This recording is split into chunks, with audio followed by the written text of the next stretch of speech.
The clay feels cold in the scholar's hands. Not museum display cold, but basement vault cold. The kind that seeps through cotton gloves and settles in finger bones. British Museum Storage Facility, 1920s. Catalogue number BM 78941. 8 inches of baked earth, covered in wedge-shaped impressions that no one has read in 4,000 years. The tablet isn't whole. The upper right corner is missing.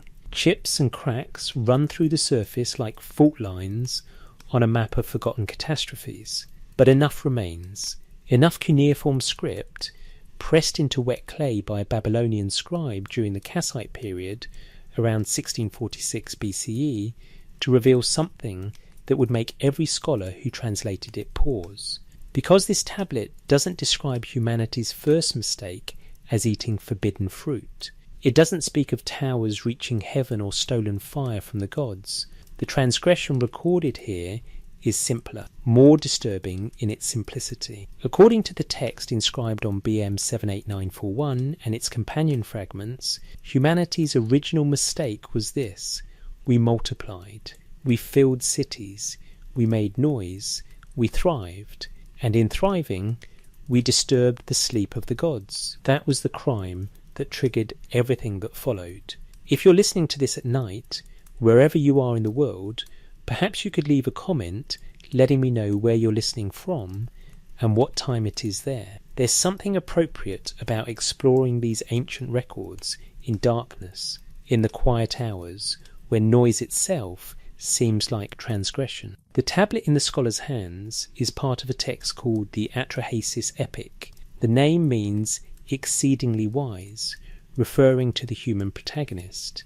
But wisdom, as the text makes clear, did not protect humanity from the consequences of its fundamental mistake. The tablet describes creation not as blessing, but as solution to a labour problem. It documents divine frustration with the creatures they made. It records 3 systematic attempts to reduce human population before the final solution, the flood. But most disturbing of all, it explains why these attempts were necessary. The gods, the text states, could not sleep. The tumult of humanity, the noise of our cities, the clamour of our existence had become unbearable. And so the gods decided that humanity must be made quieter, smaller, less. This is not mythology, not in the dismissive sense. These are administrative records from the Sumerian perspective, documentation of policy decisions made regarding a population problem. The language is bureaucratic in places, almost clinical in its description of plague deployment and drought implementation. The scholar reading BM 78941 for the first time understood that something in the translation was wrong. Not wrong in the sense of mistranslated, wrong in the sense of unexpected, disturbing. Because if this tablet was correct, if its record aligned with dozens of other Sumerian and Akkadian texts making similar claims, then humanity's foundational mistake, according to the oldest civilization in history, was not moral failure. It was biological success.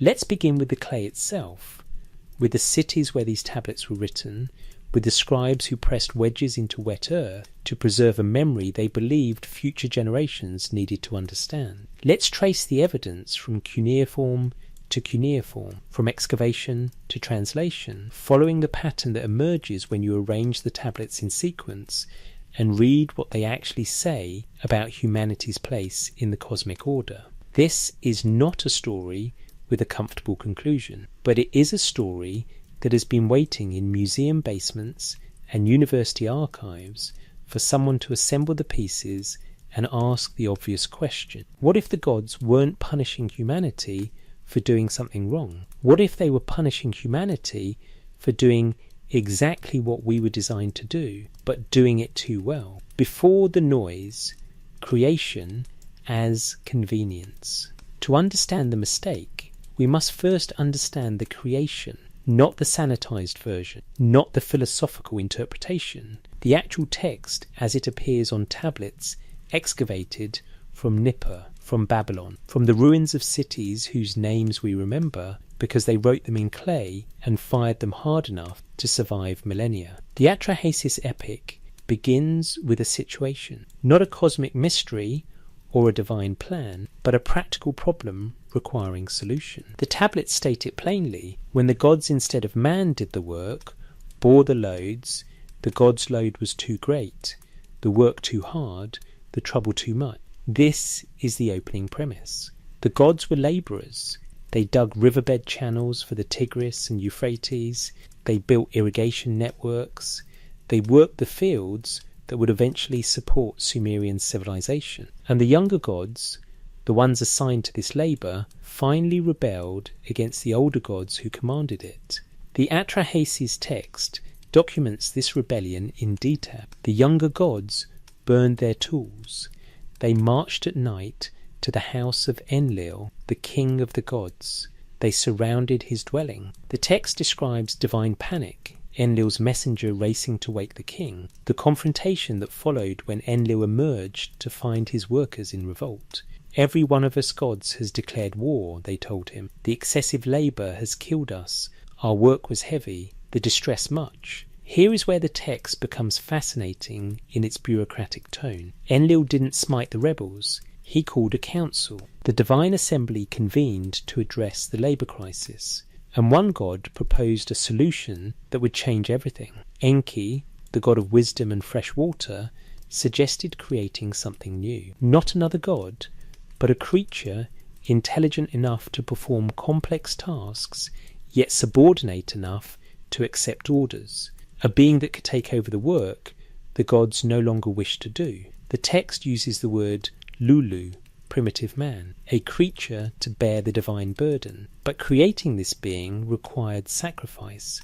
A god had to die to provide the necessary components. The tablet names him Wi'ilu, also called Geshtui, a god who has sense. The text describes him as intelligent, wise, possessing understanding. These qualities were necessary for what came next. Wi'ilu offered himself. The gods slaughtered him. And the goddess Nintu, the mother goddess, also known as Ninhursag, took his flesh, his blood, his intelligence, and mixed them with clay. The text specifies his flesh and his blood let Ninti mix with clay. 7 males and 7 females were shaped from this mixture. The text describes the creation process as methodical, almost procedural. The gods spat on the clay. Nintu pinched off 14 pieces. Divine birth goddesses were summoned. The text details the gestation, the birth cries, the emergence of the first human beings. This is not Genesis, where God breathes life into dust and creates something in his image, blessed and beloved. This is a Mesopotamian solution to a labour shortage. Humans were made to work, to serve, to bear burdens the gods found too heavy. The Enuma Elish, the Babylonian creation epic, preserved on 7 tablets and discovered in the ruins of Ashurbanipal's library at Nineveh, confirms this purpose in its 6th tablet. After the god Marduk defeats Tiamat and creates the cosmos from her corpse, he addresses the divine assembly with a proposal regarding humanity. Blood I will mass and cause bones to be. I will establish a savage. Man shall be his name. Verily, savage man I will create. He shall be charged with the service of the gods, that they might be at ease. That phrase, that they might be at ease, appears repeatedly in these creation texts. Humanity's purpose was not fellowship with divinity, not moral development, not spiritual evolution. The purpose was service, so the gods could rest.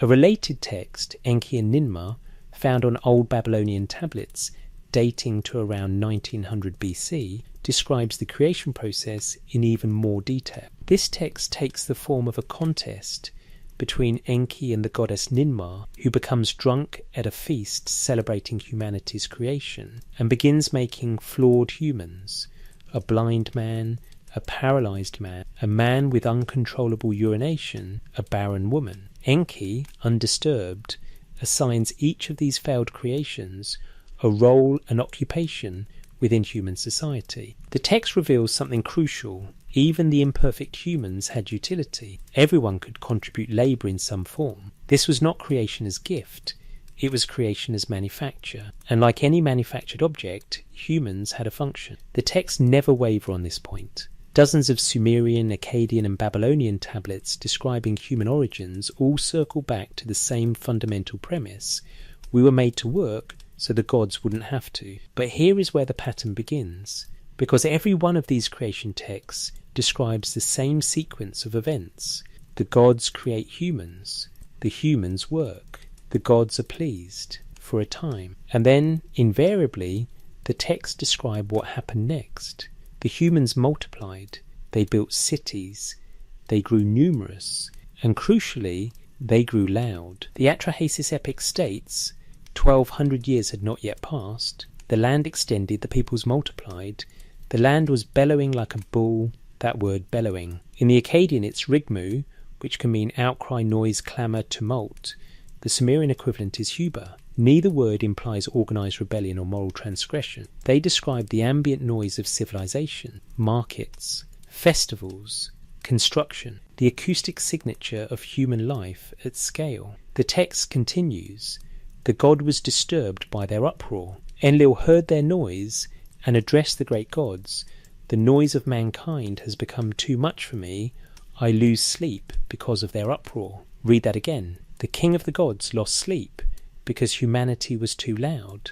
This is the first indication that something has gone wrong, not from humanity's perspective. We were doing exactly what we were made to do, working, building, reproducing, filling the earth with cities and agriculture and the sounds of civilization. We were succeeding at our assigned function. But success, it seems, had acoustic consequences the gods had not anticipated. The texts suggest this was a design flaw. In creating beings intelligent enough to work effectively, the gods had also created beings capable of building cities, developing culture, expanding population, and all of this generated noise. The tablets describe Enlil's reaction as visceral. He was disturbed. He couldn't sleep. The tumult of humanity had become intolerable, and when a king cannot sleep, when a god is disturbed in his rest, something must be done to restore quiet. The Atrahasis epic is explicit about what happened next. Enlil convened the divine council and proposed a solution. Let us impose on them the burden of the death god. This marks the beginning of systematic population reduction, not yet the flood. That would come later, after other methods were tried and failed. But here, in the early sections of the Atrahasis text, we see the first divine intervention designed to make humanity quieter by making humanity fewer. The texts preserve these interventions in careful detail. They were not random catastrophes, they were policy implementations, and each one followed the same pattern. Enlil proposed it, the gods approved it, it was deployed against humanity, it initially worked, and then Enki undermined it by warning humanity how to survive. This dynamic, Enlil seeking to reduce human numbers, Enki subverting those efforts, runs through all of these texts. It suggests deep disagreement among the gods about the human question. Enlil viewed us as a noise problem requiring management. Enki, our creator, seemed to feel some obligation to preserve his creations, even when they disturbed divine sleep. But there was one moment when Enki's protection went only so far, one opportunity when humanity could have transcended its fundamental limitation, when mortality itself could have been undone. And in that moment, according to tablets housed in multiple museums and archaeological collections, Enki made a choice that sealed humanity's fate. The myth of Adapa, preserved on fragments discovered in the Egyptian city of El Amarna and in the Assyrian Royal Library, describes what happened when a human came close to immortality. The text calls him Adapa. He was king of Eridu, the oldest city according to Sumerian tradition. Enki had made him exceptionally wise, granting him intelligence and knowledge that elevated him above ordinary humans. But Enki did not grant him eternal life. The text is clear on this deliberate limitation. He granted him wisdom, but he did not grant him eternal life. The question these creation texts raise is uncomfortable. If humanity was made to work, why did the gods care if we were numerous? More workers should have meant less individual burden. A larger population should have been beneficial from the perspective of maximising labour output. The answer lies in that word, noise. The tablets don't describe humans shirking duty or refusing to serve. They describe humans creating the acoustic environment of civilization, and that environment apparently was incompatible with divine rest. This suggests the mistake was built into the design. In making us intelligent enough to farm and build and organise complex societies, the gods made us capable of creating civilization. And civilization by its nature is loud.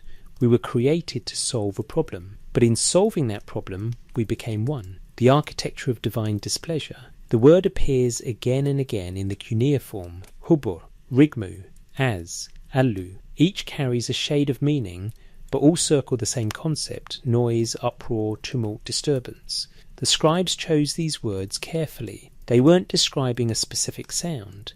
They were describing an acoustic condition. To understand why this mattered so deeply to the gods, we must understand what noise meant in the Mesopotamian cosmic framework. This requires examining not just the Atrahasis epic, but the broader corpus of cuneiform texts that describe divine-human interaction, the nature of sacred space, and the maintenance of cosmic order. In Sumerian theology, the universe functioned according to me, a concept difficult to translate into English, but approximately meaning divine powers, cosmic principles, or fundamental attributes of civilization. These me were not abstract. They were tangible properties that could be stolen, transferred, or lost. The goddess Inanna famously stole over 60 me from Enki while he was drunk, transferring them from Eridu to her city Uruk. The text lists these me: kingship, priesthood, sexual relations, justice, music, warfare, craftsmanship. The proper functioning of reality depended on these me operating in harmony. Each god controlled certain me. Each city embodied specific combinations of me. And crucially, the cosmos was understood as balanced only when each component remained in its proper place, performing its proper function at proper volume. Silence was not valued universally. Temple ceremonies involved music, chanting, the ringing of bells and cymbals. Festivals were loud by design. What disturbed the gods, the text suggests, was not noise itself, but rather unauthorized noise. Noise without ritual context. The ambient cacophony of human life conducted outside the framework of divine supervision. When the Atrahasis text describes humanity's noise as bellowing, it uses language elsewhere applied to chaos. The primordial goddess Tiamat in the Enuma Elish bellows before battle. The floodwaters, in multiple deluge narratives, roar like bulls. This linguistic choice associates human civilization noise with fundamental disorder. The Sumerian word huber is particularly revealing. In some contexts, it refers to the underworld river that separates the living from the dead. In others, it describes the noise of battle or the tumult of chaotic waters. When applied to humanity in the Atrahasis epic, Huber suggests our cities had become acoustic analogues to underworld chaos. This was not mere annoyance. In Mesopotamian thought, the boundaries between order and chaos required constant maintenance. The gods fought continually to prevent reality from sliding back into the primordial disorder that existed before creation. Marduk slew Tiamat to create ordered cosmos from her chaotic body. Enlil separated heaven and earth to prevent them from collapsing back together. The sun god Shamash travelled through the underworld each night, maintaining the cycle that prevented eternal darkness. Human noise, then, represented a return toward chaos within the ordered world. Not because we were rebelling, but because the very success of civilization generated acoustic conditions that resembled pre-creation tumult. Our cities roared. Our populations created hubbub through their sheer existence. A text fragment from Nippur, part of a larger composition sometimes called the Sumerian flood story or the Eridu Genesis, includes a remarkable line that didn't survive into the Atrahasis versions.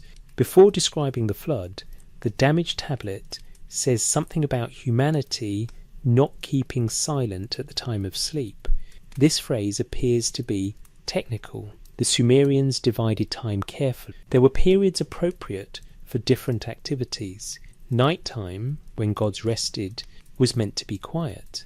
The text suggests humans violated this temporal boundary, not through any single action, but through the ambient noise of cities that functioned at all hours.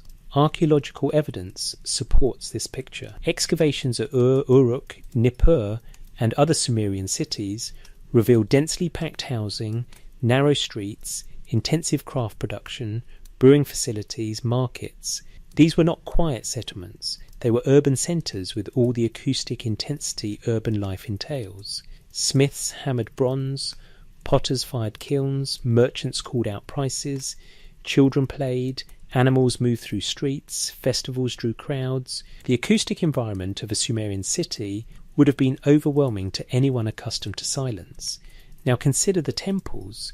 Ziggurats rose above the cities, their upper levels housing the gods' residence. The Sumerian word for these sacred chambers was Giparu or Gipar, the place of rest. Not rest in the sense of casual relaxation, but cosmic rest. The maintenance of divine presence within ordered reality. The temples functioned as acoustic buffers, their massive mud brick walls dampening city noise, their elevated positions providing distance from the streets below. But as cities grew, as populations expanded, even temple walls couldn't contain the tumult. The text described divine irritation as physical. Enlil hears the noise, it disturbs his sleep. The language suggests bodily discomfort, almost pain, as if the noise of humanity had become a physical assault on divine senses. This frames the situation differently than familiar religious narratives. The gods weren't angry at human sin, they were exhausted by human success. We had fulfilled our function too thoroughly. We had multiplied as created beings do. We had built civilization as intelligent beings must. And in doing so, we had made the world unbearably loud for creatures who required quiet to maintain cosmic order. The Atrahasis epic specifies that 1200 years passed before the noise became intolerable. This number should not be taken literally. Mesopotamian mathematics used highly symbolic numerical systems, but it indicates a substantial period, long enough for humanity to forget its original purpose, long enough for population to expand beyond initial design parameters, long enough for cities to transform from settlements to civilizational centres. And then Enlil spoke the line that changes everything: "The noise of mankind has become too much for me. I lose sleep because of their uproar. The God-King who separated heaven and earth, who maintained cosmic order, who regulated the fates of all beings, this God could not sleep because of human noise." The texts present this as crisis. Not moral crisis, but operational crisis.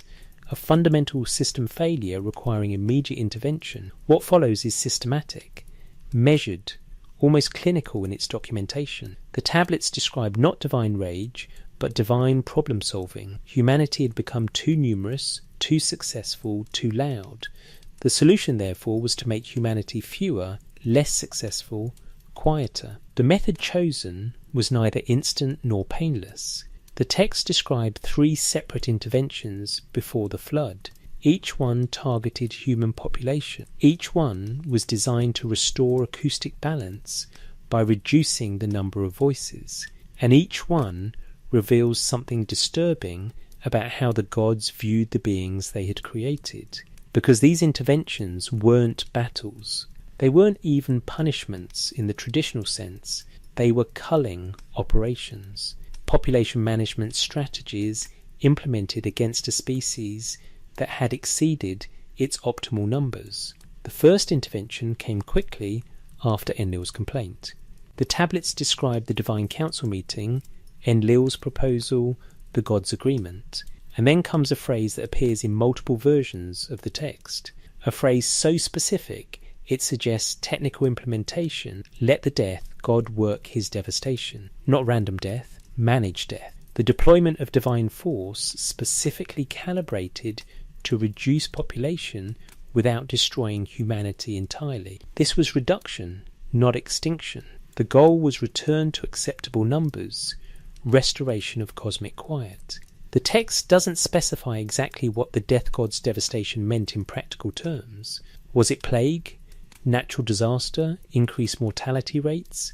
The tablets damaged at this section leave us with fragmentary phrases: disease, suffering, bodies in streets, a land made silent through loss. What the tablets do preserve is the result.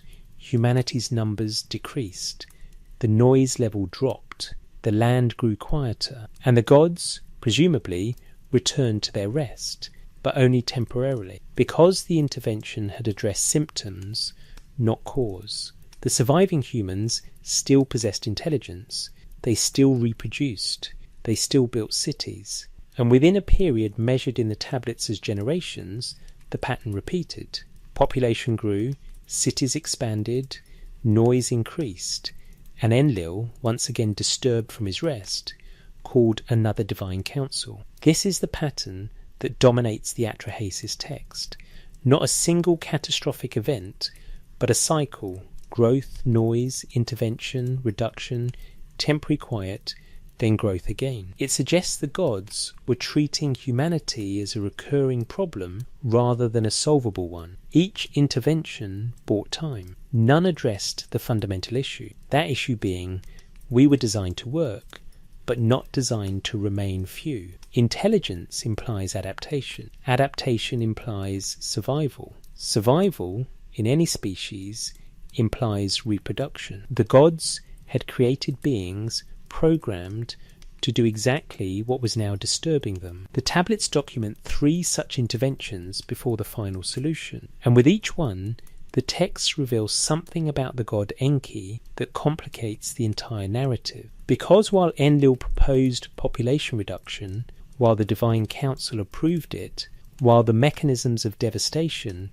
were deployed against humanity, Enki systematically undermined every attempt. The text describes this with remarkable clarity. After each divine decision to reduce humanity, Enki found a way to warn the humans, not to prevent the intervention entirely, but to ensure some survived. The tablets show him instructing humans to make specific offerings to specific gods, to take specific actions that would mitigate the devastation without appearing to directly defy the Divine Council. Why would Enki do this? The texts offer no explicit explanation, but the pattern suggests divided loyalties. He had created humanity. The beings now disturbing divine sleep were his work, formed from his design, animated by divine intelligence he had provided. Perhaps he felt creator responsibility. Perhaps he viewed humanity's success as validation of his craftsmanship. Perhaps he simply disagreed with Enlil's solution. Or perhaps, and this is what the tablets seem to suggest without stating, Enki recognized that humanity's mistake was not actually humanity's fault. We were doing exactly what we were made to do. The problem was the design, not the behavior. This interpretation finds support in what happens next in the Atrahasis narrative. Because after 3 failed attempts to quiet humanity through population reduction, after Enki's repeated interventions preserved enough humans to repopulate and rebuild and grow loud again, Enlil proposed something different. Not reduction, extinction, the flood, the first genocide, drought, plague, famine. The tablets describe the sequence with documentary precision. 3 interventions, 3 methods, 3 failures, and between each attempt, enough time for humanity to recover, multiply, and generate the noise that disturbed divine sleep. The first intervention has already been mentioned. Let the death god work his devastation. The tablets preserve fragments describing this period. Disease swept through cities. The text uses language suggesting epidemic, bodies in streets, mass graves, populations decimated. Modern scholars reading these passages note the clinical accuracy of the descriptions. These were not vague mythological plagues. The texts document specific symptoms, patterns of spread, the breakdown of social order that follows epidemic disease. One fragment describes people lying in the streets like fish. Another mentions the death god's net, suggesting the disease moved through populations in sweep patterns rather than random occurrence. The language implies systematic implementation, not natural disaster. Archaeological evidence from Sumerian sites shows distinct periods of population decline in the 3rd millennium BCE. Excavation layers reveal sudden decreases in inhabited areas, abandonment of city sections, mass burial practices inconsistent with normal death rates. While it's impossible to correlate these precisely with the events described in the Atrahasis, the tablet's description of systematic population reduction finds circumstantial support in the physical record. But the texts are clear. This first intervention didn't achieve the desired result. Humanity recovered. The Atrahasis epic states it plainly: 600 years, less than 600 years, the land extended, the peoples multiplied, the noise returned, and with it Enlil's frustration. The second intervention involved drought. The tablets describe this in greater detail than the first devastation, perhaps because drought's effects unfold slowly enough to document. The Atrahasis text provides what amounts to a timeline. First, Enlil commanded that rain be withheld. The text specifies, "Let Adad withhold his rain, below let the river not rise, let the springs not bring up water from the depths."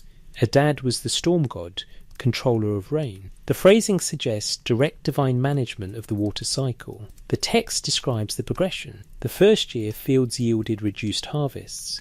The second year, the land became parched. By the third year, people's faces were changed by famine. The fourth and fifth years brought increasing desperation. By the sixth year, the tablets record cannibalism. When the sixth year arrived, they prepared the daughter for a meal. They prepared the child for food. This is documented horror, not symbolic, not metaphorical. The text describes societies collapsing under resource scarcity, parents eating children, cities emptying as people migrated seeking water, the land growing quiet, but only because the people were dying or gone. The language the tablets use for this period is specific. Utu, to dry up. Kru, famine. Imtu, death. These weren't general terms for hardship. They were technical vocabulary for specific conditions caused by systematic water deprivation. And again, the tablets record Enki's intervention. Unable to directly defy Enlil's drought order, Enki instead instructed humanity to cease worship of all gods except Adad, the storm god. Make offerings to him alone, Enki told the human leader in the text, as Atrahasis, the exceedingly wise one. Appeal specifically to the god whose function was being withheld. The strategy worked. Adad, flattered by exclusive worship and moved by human suffering, sent rain despite Enlil's command. The drought broke, crops grew, population recovered, the noise resumed. The third intervention was famine, but this time the mechanism was different.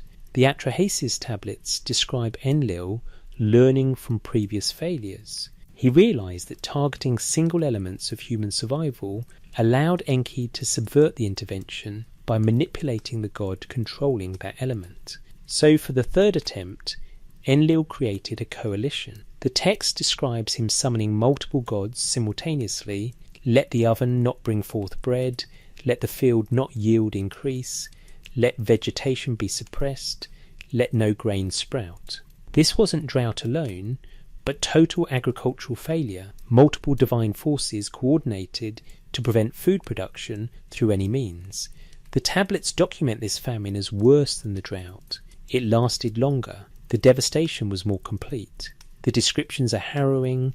The people's appearance was changed by hunger. Their faces were covered with crust like malt.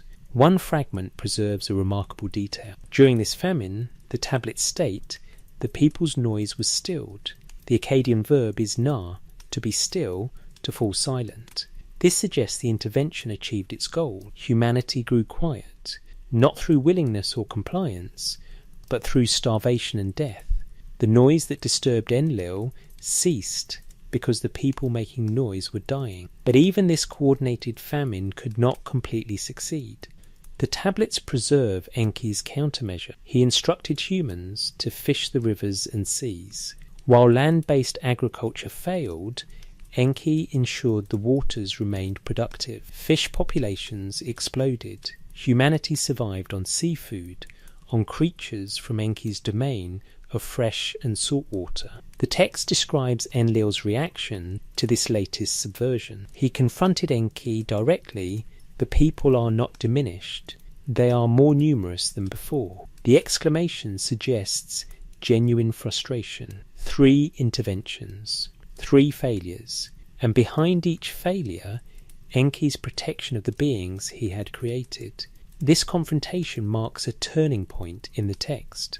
Up to this moment, Enlil had attempted to reduce human population while maintaining the species' existence. Fewer humans meant less noise, but humans could still perform their original function of divine service. The interventions were culling operations, not extinction events. But after the 3rd failure, the tablets record Enlil proposing something different. He called a divine assembly, and his words shifted from management to elimination. The noise of mankind has become too much. Their noise disturbs my sleep. Cut off food supplies for the peoples. Let plant life be insufficient for their stomachs. Let Adad withhold his rain from above, and below let the springs not bring up water from the depths. Let the wind blow and dry up the ground. Let the clouds gather, but not release rain upon the earth. This was comprehensive, total. The text describes it as binding all gods to the effort. The gods agreed to the total destruction. Except they didn't call it destruction, they called it the flood, the Abu, the deluge that would wash away not just cities, not just populations, but all trace of human presence.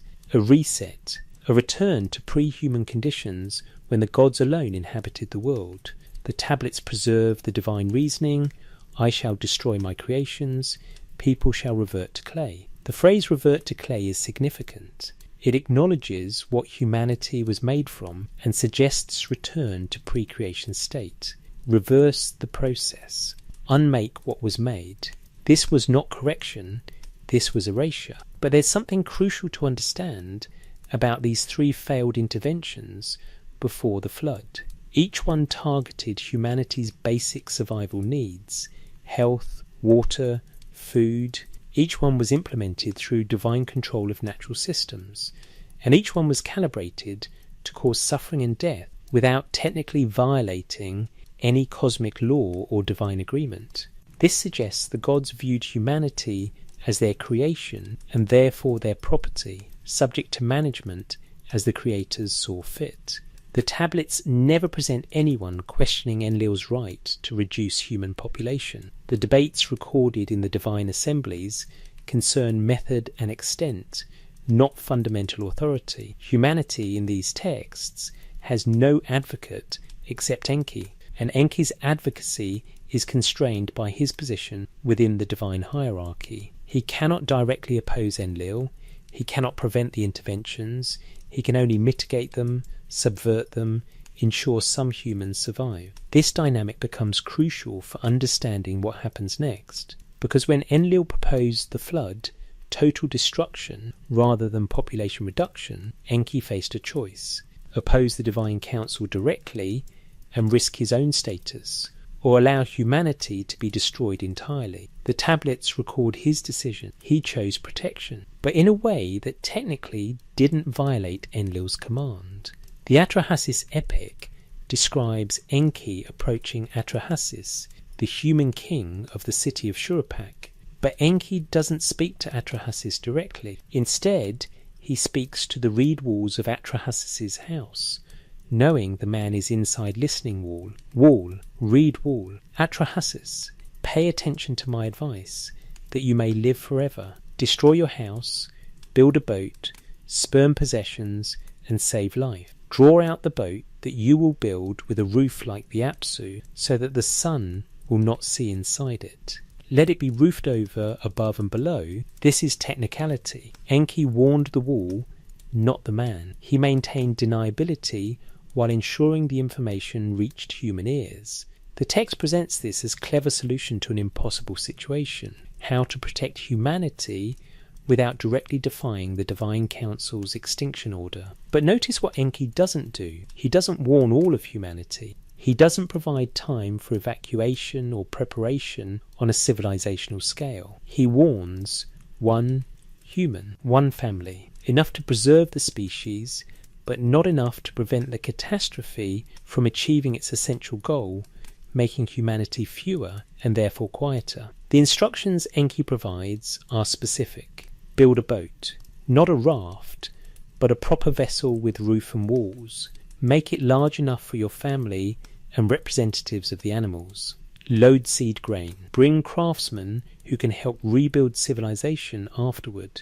And most importantly, keep this secret.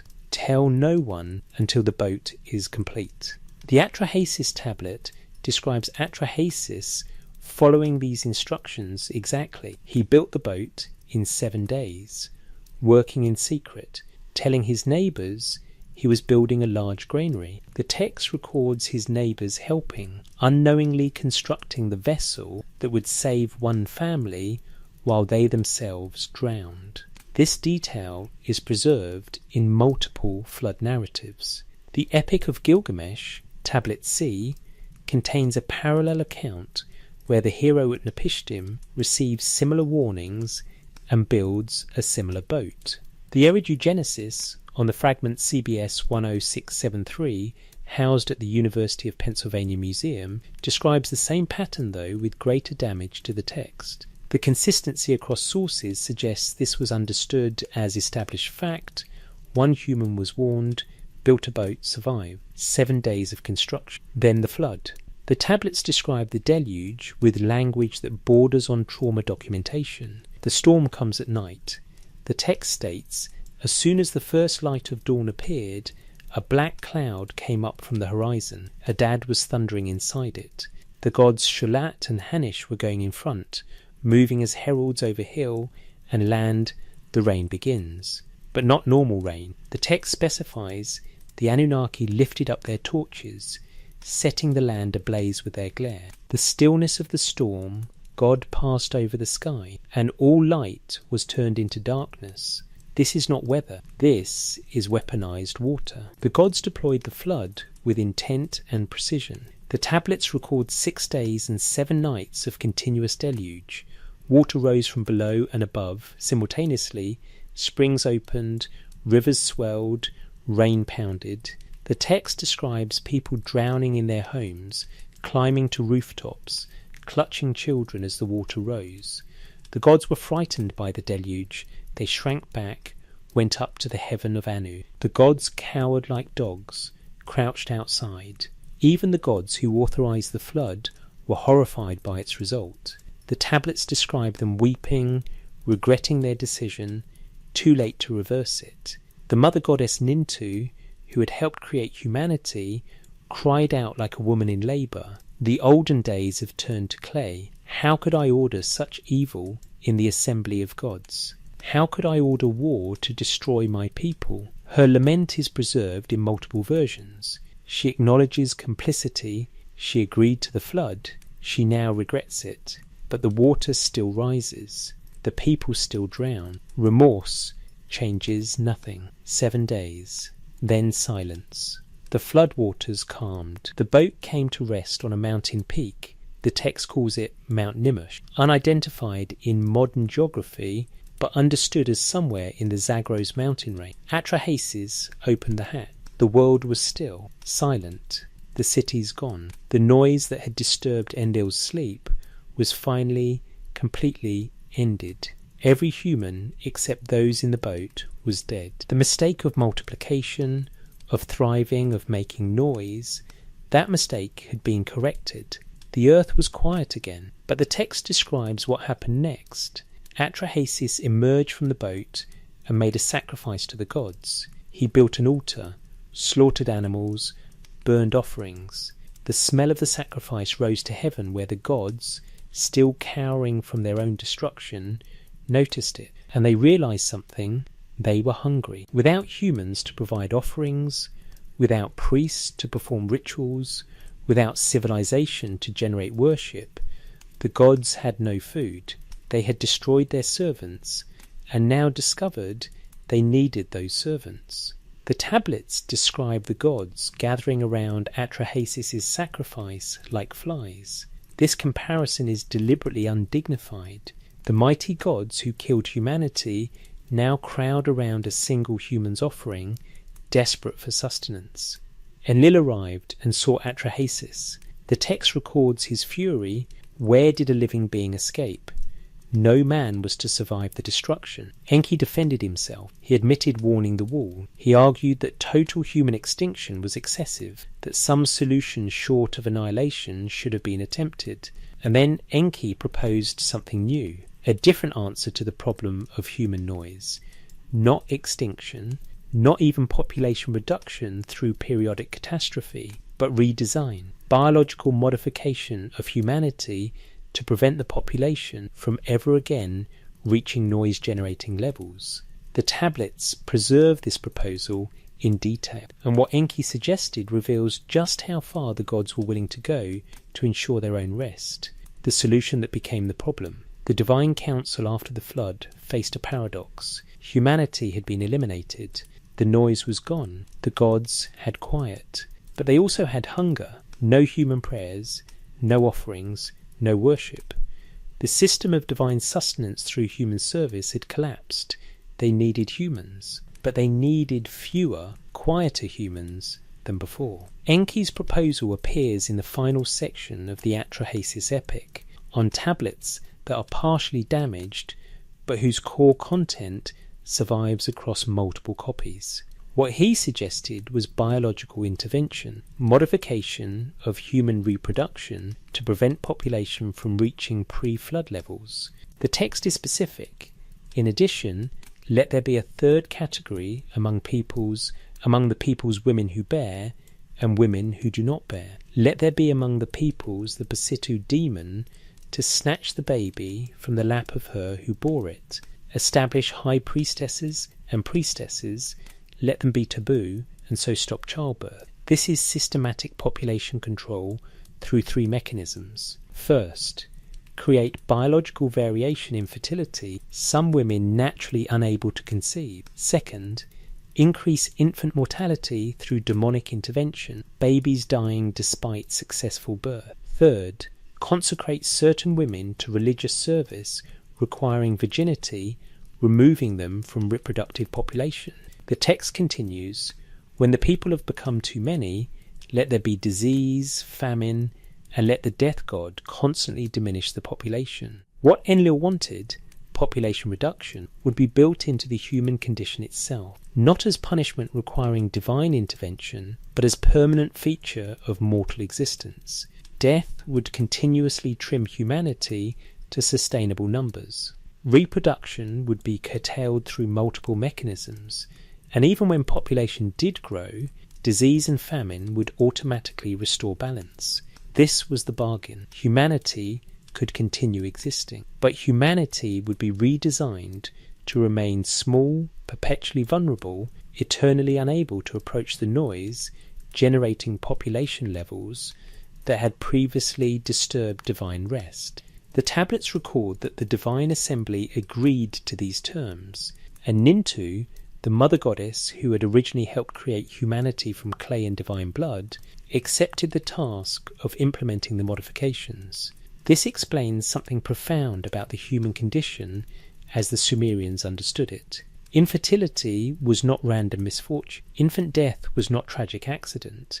These were designed features, deliberately built in limitations, preventing humanity from becoming too successful again. The implications are disturbing. Every woman who wanted children but couldn't conceive, every baby who died despite all care, every priestess who remained celibate, these were not divine tests of faith or mysterious workings of providence. They were population control mechanisms implemented after the flood to ensure humanity never again generated enough noise to disturb the gods. But there's something else preserved in these post-flood texts, an encounter that reveals just how completely the gods intended to limit humanity's potential. Because in addition to reproductive constraints, they also needed to ensure humans remained mortal. That death itself, beyond infant mortality and disease, remained absolute. This is where the myth of Adapa becomes crucial. The tablets containing this myth were discovered in 2 separate locations, 3 fragments from the Egyptian city of Tel el-Amarna, part of the diplomatic archive of Pharaoh Akhenaten from around 1350 BCE, and additional copies from the library of the Assyrian king Ashurbanipal at Nineveh. The wide distribution suggests this story was understood as foundational across Mesopotamian culture. Adapa was king of Eridu, the oldest city in Sumerian tradition. The text describes him as exceptionally wise because Enki, who created him, had granted him unusual intelligence. The first tablet states he possessed intelligence, his command like the command of Anu, he granted him a wide ear to reveal the destiny of the land, he granted him wisdom, but he did not grant him eternal life. That final phrase is critical. Enki deliberately withheld immortality while granting exceptional intelligence. The text doesn't explain why, but it establishes that Adapa was superior to other humans in every respect except one: he would die. The myth describes an incident. Adapa went fishing in the Persian Gulf. A storm arose. Specifically, the south wind capsized his boat. Furious, Adapa cursed the wind, "South wind, I shall break your wing." And somehow, perhaps through Enki's wisdom that Adapa possessed, the curse worked. The wing of the south wind was broken. For 7 days, no wind blew from the south. This caught the attention of Anu, the sky god, king of the gods above Enlil. Anu summoned Adapa to heaven to explain why a mortal had broken a wind that was necessary for cosmic functioning. Enki heard about the summons and spoke to Adapa, giving him advice for his journey to heaven. The text preserves Enki's words in detail. When you come up to heaven and approach the gate of Anu, Tammuz and Gishsida will be standing at the gate of Anu. When they see you, they will say, "Sir, for whose sake do you appear thus? For whom are you clad in a mourning garment?" Tell them, "In our country 2 gods have vanished, therefore I am thus." They will ask, "Who are the 2 gods who have vanished from the land?" Tell them, Tammuz and Gishsida. They will look at one another and be astonished, and good words they will speak to Anu. This was flattery. Tammuz and Gishsida were dying and reviving gods associated with vegetation cycles. By claiming to mourn them as if they were dead, Adapa would indicate he remembered and honoured them. The text confirms this strategy worked.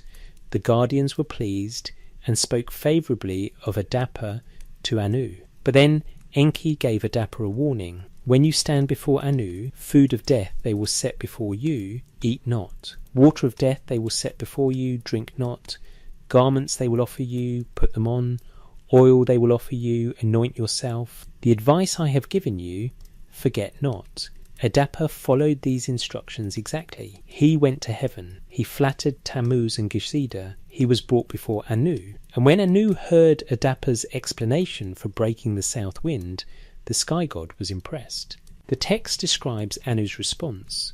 Why has Ea revealed to impure mankind the heart of heaven and earth? A heart has he created within him, has made him a name. What can we do with him? This is the crucial moment. Anu recognized that Adapa's intelligence made him almost divine. The sky god faced the same question the divine council faced after creating humanity: what to do with beings who approach godlike capability. Anu's answer was unexpected.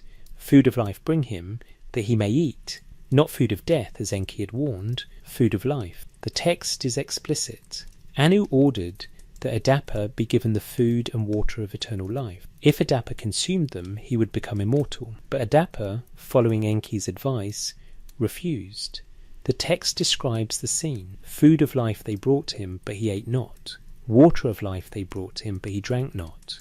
Garments they brought him, he clothed himself. Oil they brought him, he anointed himself. Anu watched this rejection with astonishment. Come, Adapa, "Why have you not eaten, not drunk? Now you shall not live." Adapa answered, "Ere my lord said, Eat not, drink not." The tablets record Anu's response as anger directed at Enki, but the text is fragmentary at this point. What survives suggests Anu sent Adapa back to earth, mortal, denied the eternal life that had been within his grasp, and Anu summoned Enki to account for his deception. Multiple interpretations of this myth exist. Some scholars suggest Enki genuinely believed Anu would poison Adapa and tried to protect him. The text offers no support for this reading. Nowhere does it suggest Anu intended harm. Other scholars see this as Enki preventing humanity from becoming too powerful, maintaining divine superiority by ensuring even the wisest human remained mortal. The second interpretation aligns with the pattern established in the Atrahasis epic. Enki protected humanity from extinction, but he also maintained limits. He saved Atrahasis from the flood, but only Atrahasis, not all humanity. He granted Adapa exceptional wisdom, but not eternal life. And when Anu offered to correct that limitation, Enki intervened to prevent it. Why? The answer seems to be the same dynamic that drove the entire post-flood settlement. The gods needed humans, but they needed humans who remained inferior, controllable, incapable of disturbing divine rest. Mortality ensured humans remained temporary. Death guaranteed population turnover. Without death, even with reproductive constraints, human numbers would eventually accumulate to pre-flood levels. Adapa's mistake, trusting Enki, refusing the food and water of life, was humanity's mistake. The opportunity for eternal life was offered by the highest god and rejected by human obedience to a lower god's deception. The text presents this as definitive. That moment, that refusal, locked humanity into mortality permanently. There would be no second chance. No other human would be summoned to Anu's heaven and offered immortality. Adapa's failure became humanity's fate. The two myths, the Atrahasis flood narrative and the Adapa immortality tale, fit together into coherent framework. After the flood, the gods redesigned humanity with built-in population controls and maintained mortality. But they also had to ensure no human would accidentally stumble into immortality through exceptional achievement or divine favour. The Adapa myth served as cautionary tale and confirmation. Even the wisest human, even the one most favoured by the Creator God, could not escape mortality. Death was absolute, permanent. The boundary between human and divine would not be crossed. This framework explains another famous Mesopotamian text, the Epic of Gilgamesh. Because Gilgamesh's entire quest, his desperate search for eternal life after witnessing his friend Enkidu's death, was doomed from the start. The text documenting Gilgamesh's failure reinforced the message of the Adapa myth. Mortality is not accident, it is design. And that design traces directly back to humanity's original mistake, thriving too successfully, becoming too numerous, making too much noise. But before we examine Gilgamesh's confirmation of this principle, we need to understand something else the tablets preserve. Because hidden within Sumerian records is a document that predates the flood, a text that was supposedly transmitted from before the catastrophe to after, carrying warnings from the pre-flood world to the survivors. This text is called the Instructions of Shurupak, and what it reveals about how humans understood their own transgression before the gods destroyed them adds crucial context to everything that follows. Instructions from the edge of the flood. The text begins with literary framing that establishes its authority in those days, in those far remote days, in those nights, in those faraway nights, in those years, in those far remote years. This is invocation of deep antiquity. The instructions of Shurupak claim to preserve wisdom from before the flood, transmitted from father to son across the catastrophe, advice from someone who lived in the world that was destroyed and who wanted future generations to avoid repeating the mistakes that triggered destruction. The text is preserved in multiple copies from various periods, with the Old Babylonian version from Nippur providing the most complete text. The electronic text corpus of Sumerian literature has compiled these sources into composite edition, showing where different versions agree and where they vary. Shuruppak was, according to the Sumerian king list, the fifth and final city to hold kingship before the flood. The last king of Shuruppak was Ubaratutu, whose reign lasted 18,600 years in the king list's chronology. Shuruppak was Ubaratutu's son, and his son was Ziusudra, the flood hero. This makes the instructions a 3-generation transmission: grandfather king, father sage, son survivor. The text positions itself as literal last words from the world before catastrophe, advice for navigating the world that would come after. The opening establishes this framework. Shuruppak gave instructions to his son.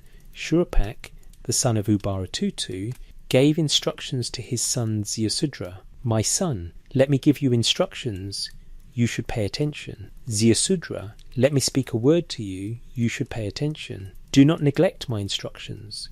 Do not transgress the words I speak. The instructions of an old man are precious.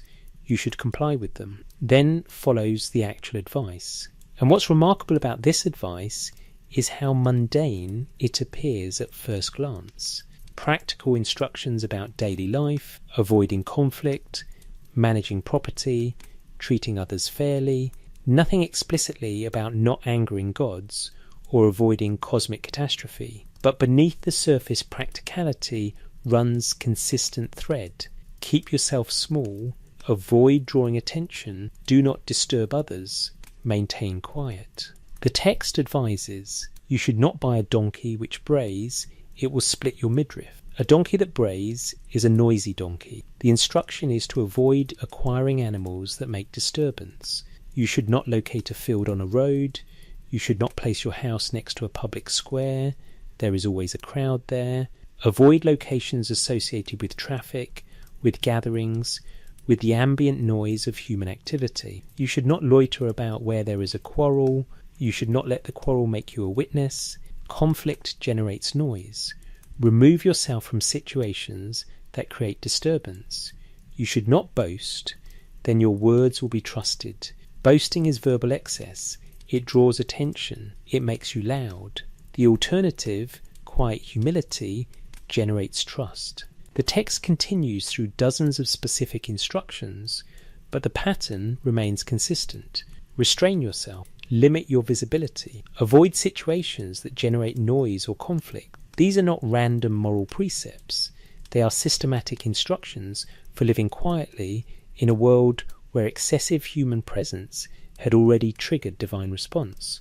The instructions also warn against excess more generally. You should not scatter your sheep into unknown pastures.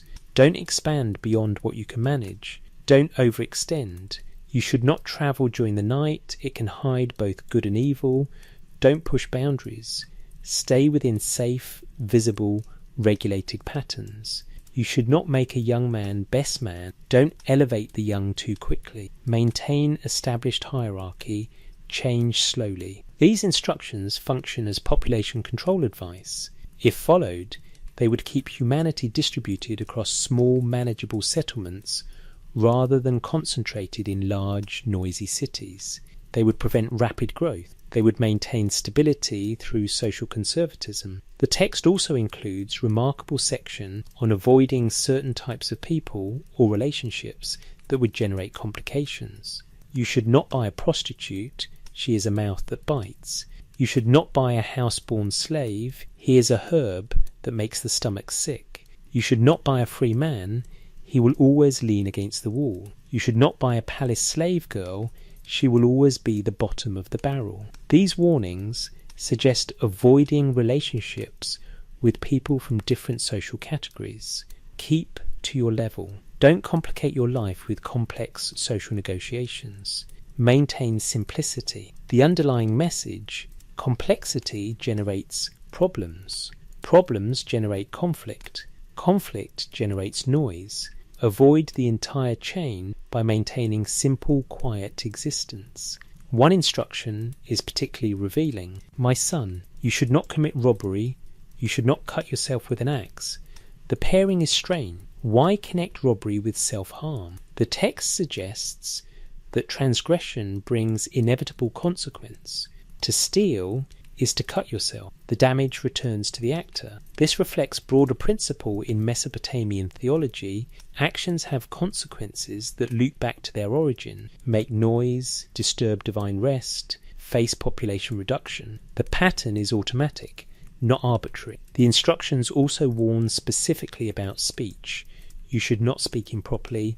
Later it will lay a trap for you. Words create effects. Improper speech, loud speech, boastful speech, careless speech generates consequences that trap the speaker. The solution is careful verbal restraint. Tell a lie and then tell the truth, it will be considered a lie. Once you establish reputation for unreliability, even truth becomes suspect. Better to maintain reputation for quiet honesty than to risk losing credibility through any excess. The text returns repeatedly to the theme of listening and obedience. The artistic mouth recites words, the harsh mouth brings litigation documents, the sweet mouth gathers sweet herbs.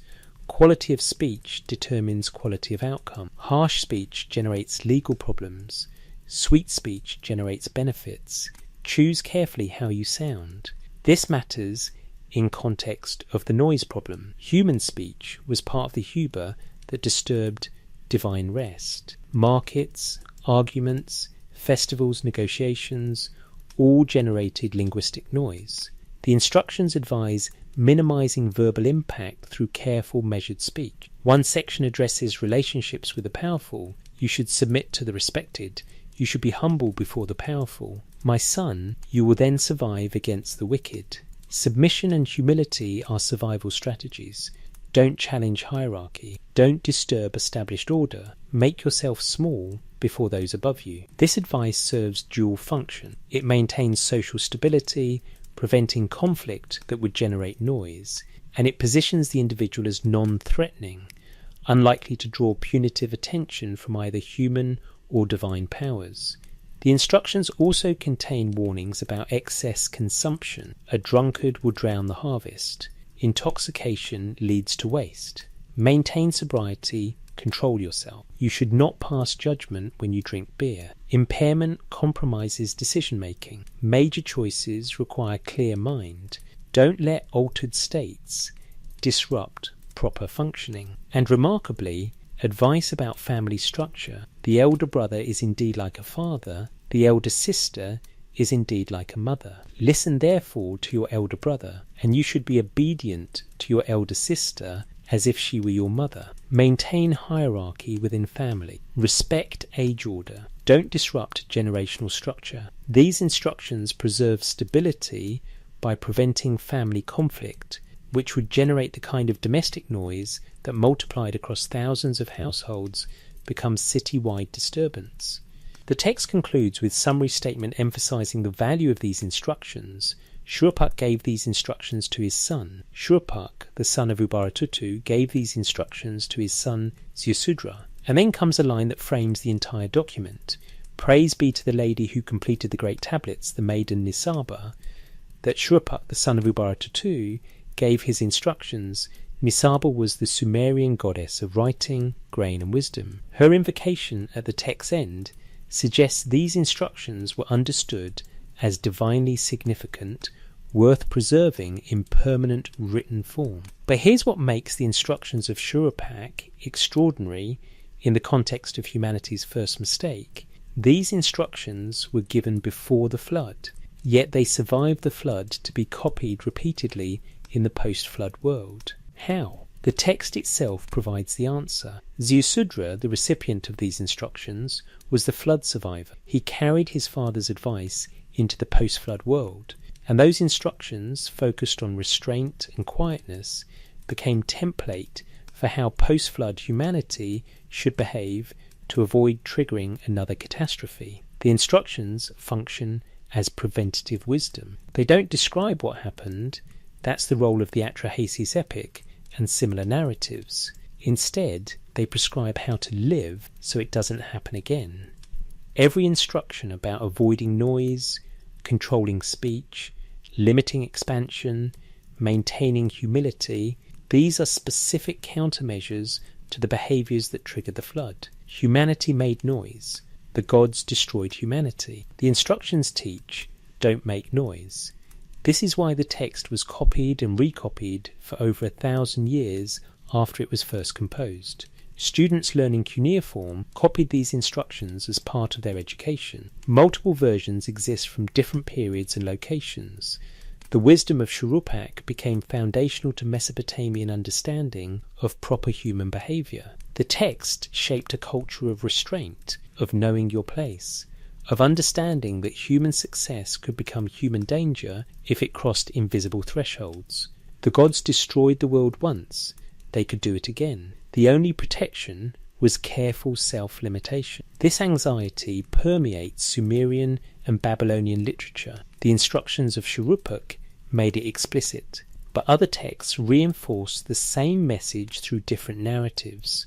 The Epic of Gilgamesh, for example, ends with the hero accepting mortality and taking pride in city walls he built.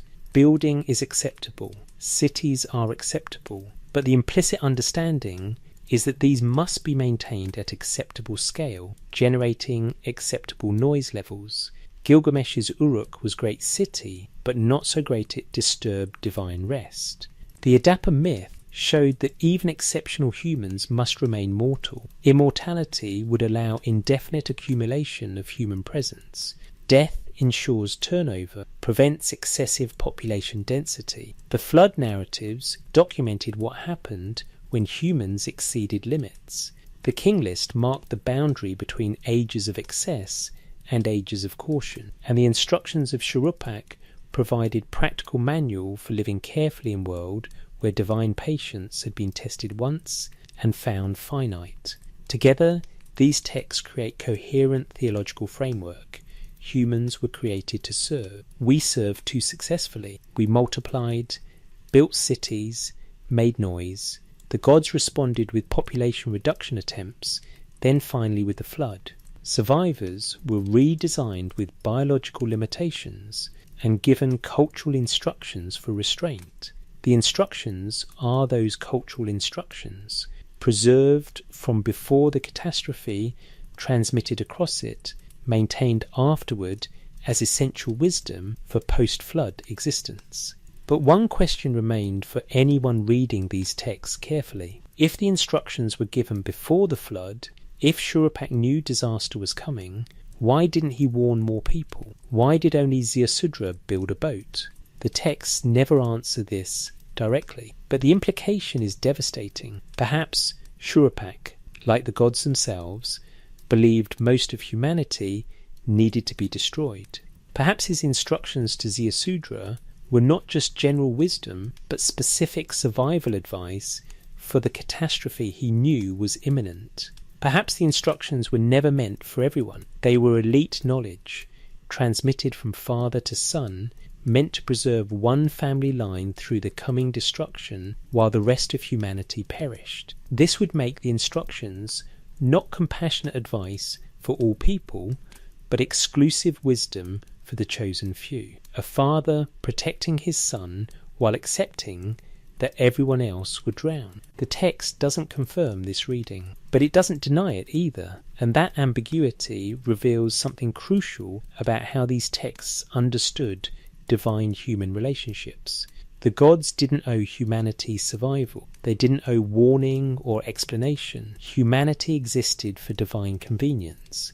When that existence became inconvenient, elimination was justified. The only hope was individual relationship with sympathetic God, Enki in this case, who might provide warning to a specific person without preventing general catastrophe. Ziusudra survived not because he deserved it more than others, not because he was more moral or more obedient, but because his father was wise enough to earn Enki's favour, and his grandfather was king of the last pre-flood city, and his family line was worth preserving. Everyone else drowned. The instructions of Shuruppak, read this way, are survival manual for an elect. They teach how to avoid divine notice, how to remain beneath threshold where divine patience runs out. They preserve wisdom about living carefully in dangerous cosmos where gods maintain order and humans are tolerated only so long as they don't disturb that order. And the central instruction, repeated in various forms throughout the text, is simple: be quiet, stay small, don't draw attention, your survival depends on your insignificance. This was humanity's lesson from its first mistake. We had been loud, we had been numerous, we had drawn attention, and we had nearly been erased for it. The instructions taught future generations never again. The bargain, infertility, infant death, and sacred virgins. The final section of the Atrahasis epic contains language that is clinically precise in ways that suggest the scribes who recorded it were documenting policy decisions rather than mythological events. The tablet describes the post-flood settlement, the terms under which humanity would be allowed to continue existing. The text states, in addition, let there be a third category among the peoples women who bear and women who do not bear. This is specification of biological variation. Not all women would be capable of reproduction. Some would be naturally infertile, unable to conceive regardless of attempt. This wasn't presented as defect or curse. It was deliberate design feature built into post-flood humanity to limit population growth. The text continues, let there be among the peoples the Pasitu demon to snatch the baby from the lap of her who bore it. Pasitu, also known as Lamashtu, was understood in Mesopotamian religion as female demon who killed infants and caused miscarriages. The text explicitly states this entity was created as population control mechanism. Successful conception and pregnancy did not guarantee successful birth or survival. The demon would snatch babies, ensuring infant mortality remained high enough to prevent population from exceeding acceptable levels. Numerous Sumerian and Akkadian incantation texts exist attempting to ward off Pasitu, clay plaques depicting demon being driven away, amulets worn by pregnant women, rituals performed to protect newborns. These weren't superstitious practices developed randomly. They were responses to theological understanding that infant death was divine policy, not tragic accident. If babies died because demons snatched them, and demons were created by gods to control population, then protecting your baby meant interfering with divine will. This created impossible situation for parents. You wanted your child to survive, but child's death served cosmic function. Fighting to save your baby potentially contributed to the very population excess that had triggered the flood.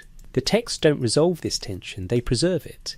Parents used every available method to protect children. Gods maintained mechanisms that killed those children. The cycle continued, generating the desired result, population growth limited by high infant mortality. The Atrahasis epic specifies a third mechanism: establish high priestesses and priestesses, let them be taboo, and so stop childbirth.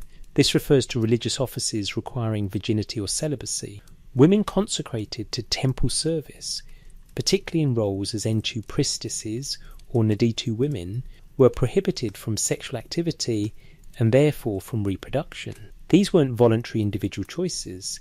These were institutional positions established by divine command that removed significant numbers of women from reproductive population. The text frames this as taboo, a technical term indicating prohibition backed by religious and cosmic authority. To violate taboo was to risk divine punishment and cosmic disruption. Women in these positions could not marry or bear children without fundamental transgression of cosmic order. Historical records confirm these institutions existed.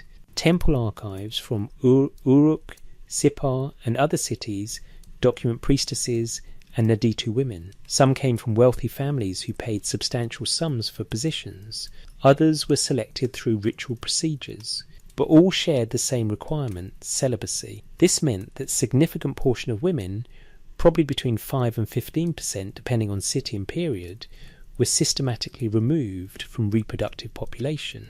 Combined with natural infertility and high infant mortality, This created powerful population break. But the text doesn't stop with reproductive limitations. It continues, when the people have become too many, let there be disease, famine, and let the death god constantly diminish the population. This is permanent implementation of the interventions attempted before the flood.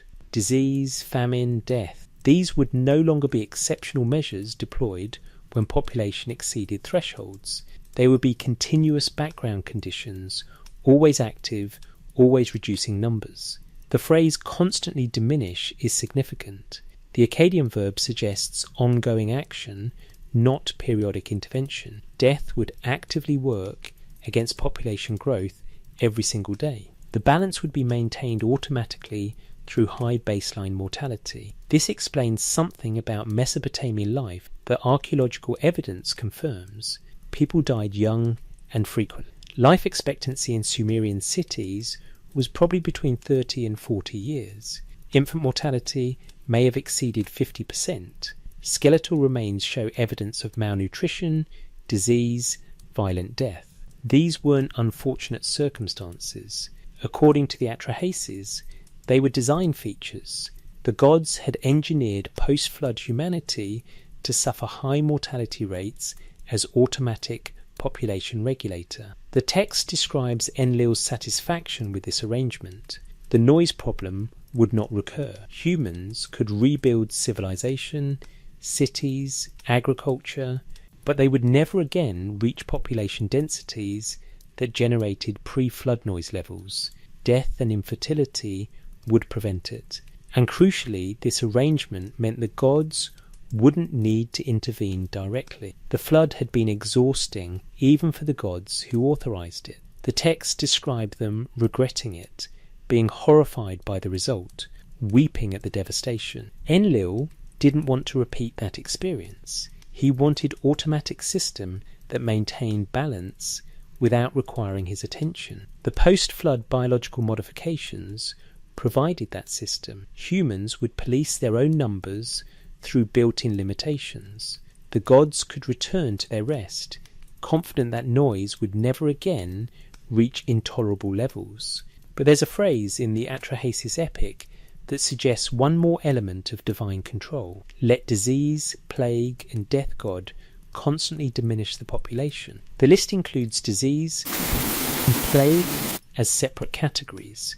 Disease was chronic conditions, ongoing illness that weakened and killed. Plague was epidemic outbreak, sudden mortality spikes affecting large populations. The text implies these were not just natural phenomena, but managed forces. The gods controlled disease deployment. They could increase or decrease plague frequency. They maintained active oversight of human mortality, adjusting death rates as needed to keep population within acceptable range. This creates theological framework where every illness, every epidemic, every premature death served divine purpose. Your child died of fever? That was death god doing his assigned work. Your wife died in childbirth? That was design feature preventing population excess. You contracted chronic illness that limited your lifespan? That was divine population management in action. This is not comforting theology, it's brutal pragmatism. The gods needed humans for worship and service, but only in controlled numbers. Everything that limited human life and reproduction was therefore functional, necessary, part of cosmic order. The text preserved one more detail about post-flood arrangements. After describing the biological modifications, the Atrahasis epic describes Nintu, the mother goddess, weeping. She had helped create humanity originally. Now she accepted humanity's redesign to include suffering and death. The text records her lament.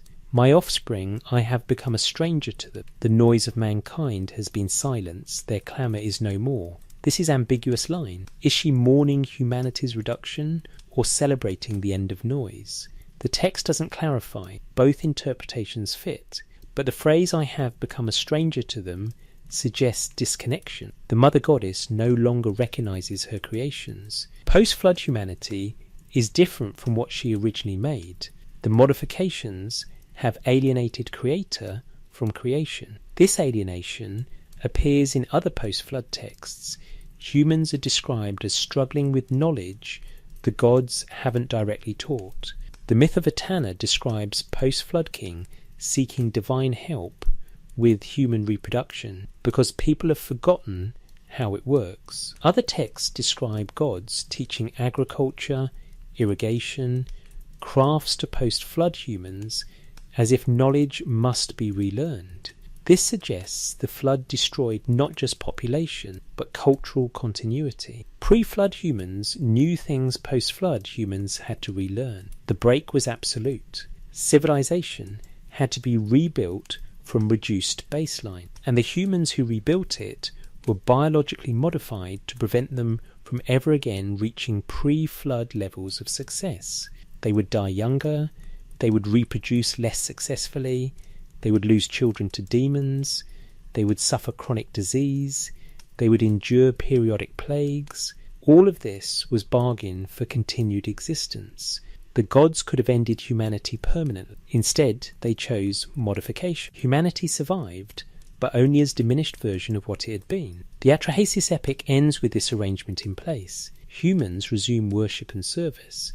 Gods receive offerings again. The system restarts, but with safeguards ensuring it won't fail again the same way. Humanity's first mistake, thriving too successfully, had been corrected through permanent redesign of human condition itself. We were made mortal. We were made vulnerable. We were made few. And we were made quiet. The tablets recording this arrangement are not warm or reassuring. They document negotiations between divine powers about how to manage problematic species. Humanity's perspective is largely absent.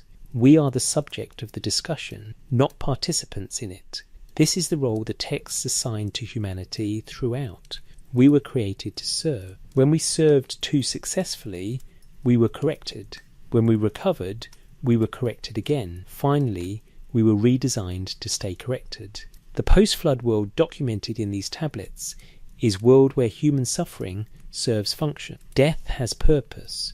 Disease has role. Infertility contributes to cosmic order. None of this exists randomly or as punishment for individual transgression. It exists as systemic population management implemented after humanity demonstrated it could not be trusted to manage itself. This theological framework shaped how Mesopotamian people understood their own lives. When you lost child, when you suffered illness, when you faced premature death, these were not mysterious workings of providence or tests of faith.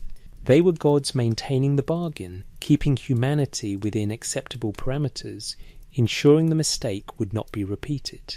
Every generation lived under this system. Every generation contributed to the proof that the system worked. Population never again reached pre-flood levels. Cities remained manageable. Noise stayed below threshold. And the gods, presumably satisfied, returned to their rest. But one text raises disturbing question about this arrangement. A fragment from Nippur, badly damaged, part of what scholars call the Sumerian flood story, or Eridu Genesis. The text is so fragmentary that full translation is impossible, but enough survives to reveal something the other texts don't directly address. This fragment describes Ziusudra after the flood, apparently questioning whether the settlement was just. The text is too broken to reconstruct his full argument, but phrases like "why must" and "for whose sake" and "the people who" suggest he was challenging the divine decision. The fragment ends abruptly. Whether Ziusudra's question was answered, whether he was punished for asking, whether the text originally continued, none of this can be determined. The tablet breaks off mid-sentence, but the existence of this fragment reveals that someone, at some point, composed text in which the flood survivor questioned divine authority. Even if that question went unanswered or was punished, its presence in the textual tradition suggests not everyone accepted the arrangement without resistance.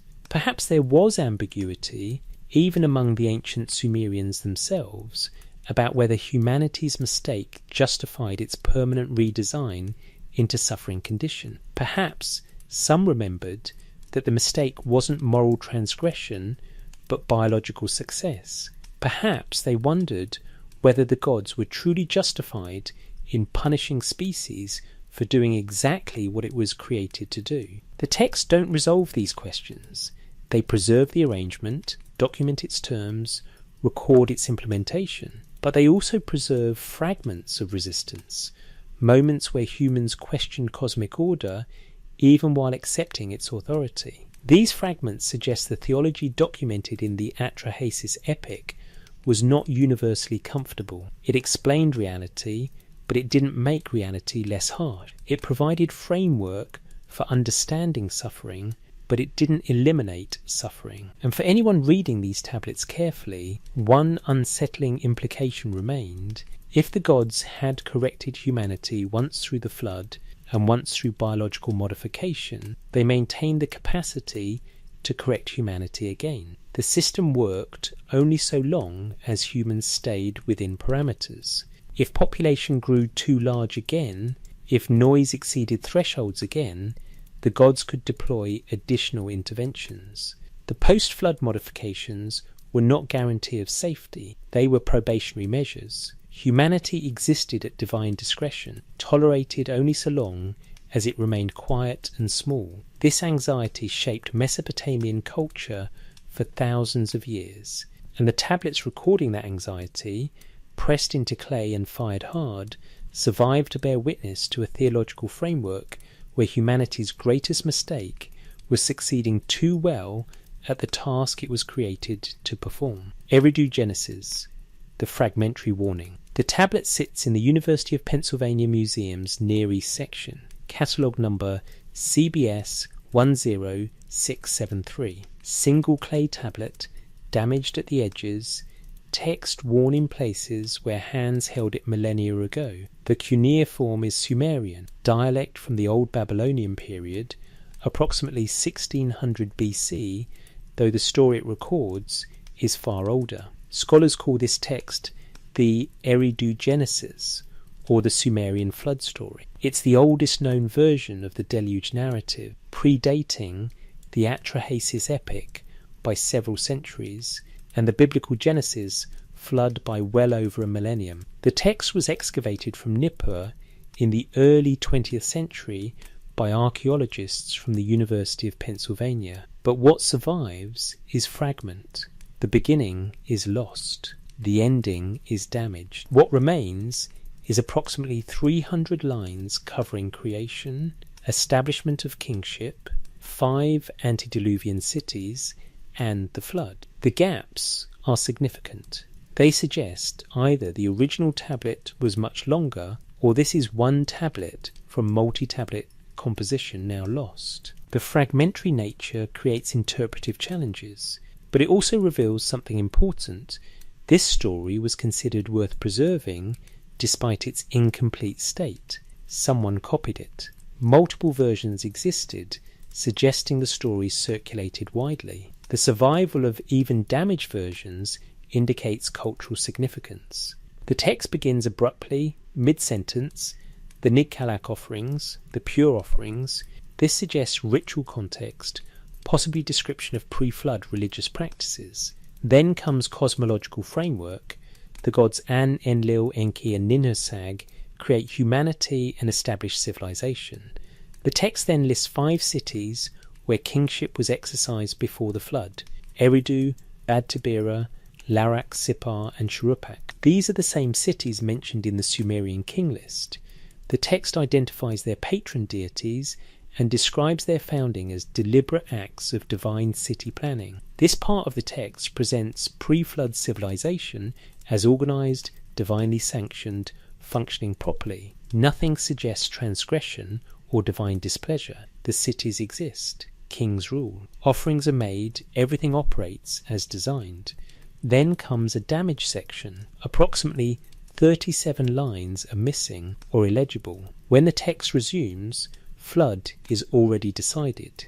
The tablet states, all the windstorms, exceedingly powerful, attacked as one. At the same time, the flood swept over the cult centres.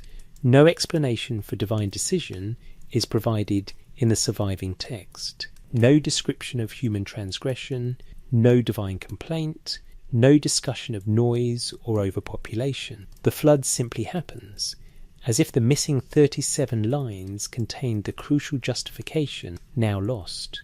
This raises disturbing possibility. Perhaps the justification was deliberately omitted. Perhaps later copyists, uncomfortable with the reasoning preserved in older versions, simply skipped that section when creating new copies. The gap might be censorship rather than damage. Alternative explanation is that the missing section described what the Atrahasis epic would later document in detail: population growth, noise, divine frustration. The Eridu Genesis might have been original source for that narrative, with later texts like Atrahasis expanding and elaborating its themes. But we cannot know. The gap is absolute. What survives is description of Ziusudra, king of Shuruppak, receiving divine warning. The text describes him as humble, obedient, reverential. These qualities suggest why he was chosen for survival. But chosen by whom? The tablet is damaged at the crucial moment.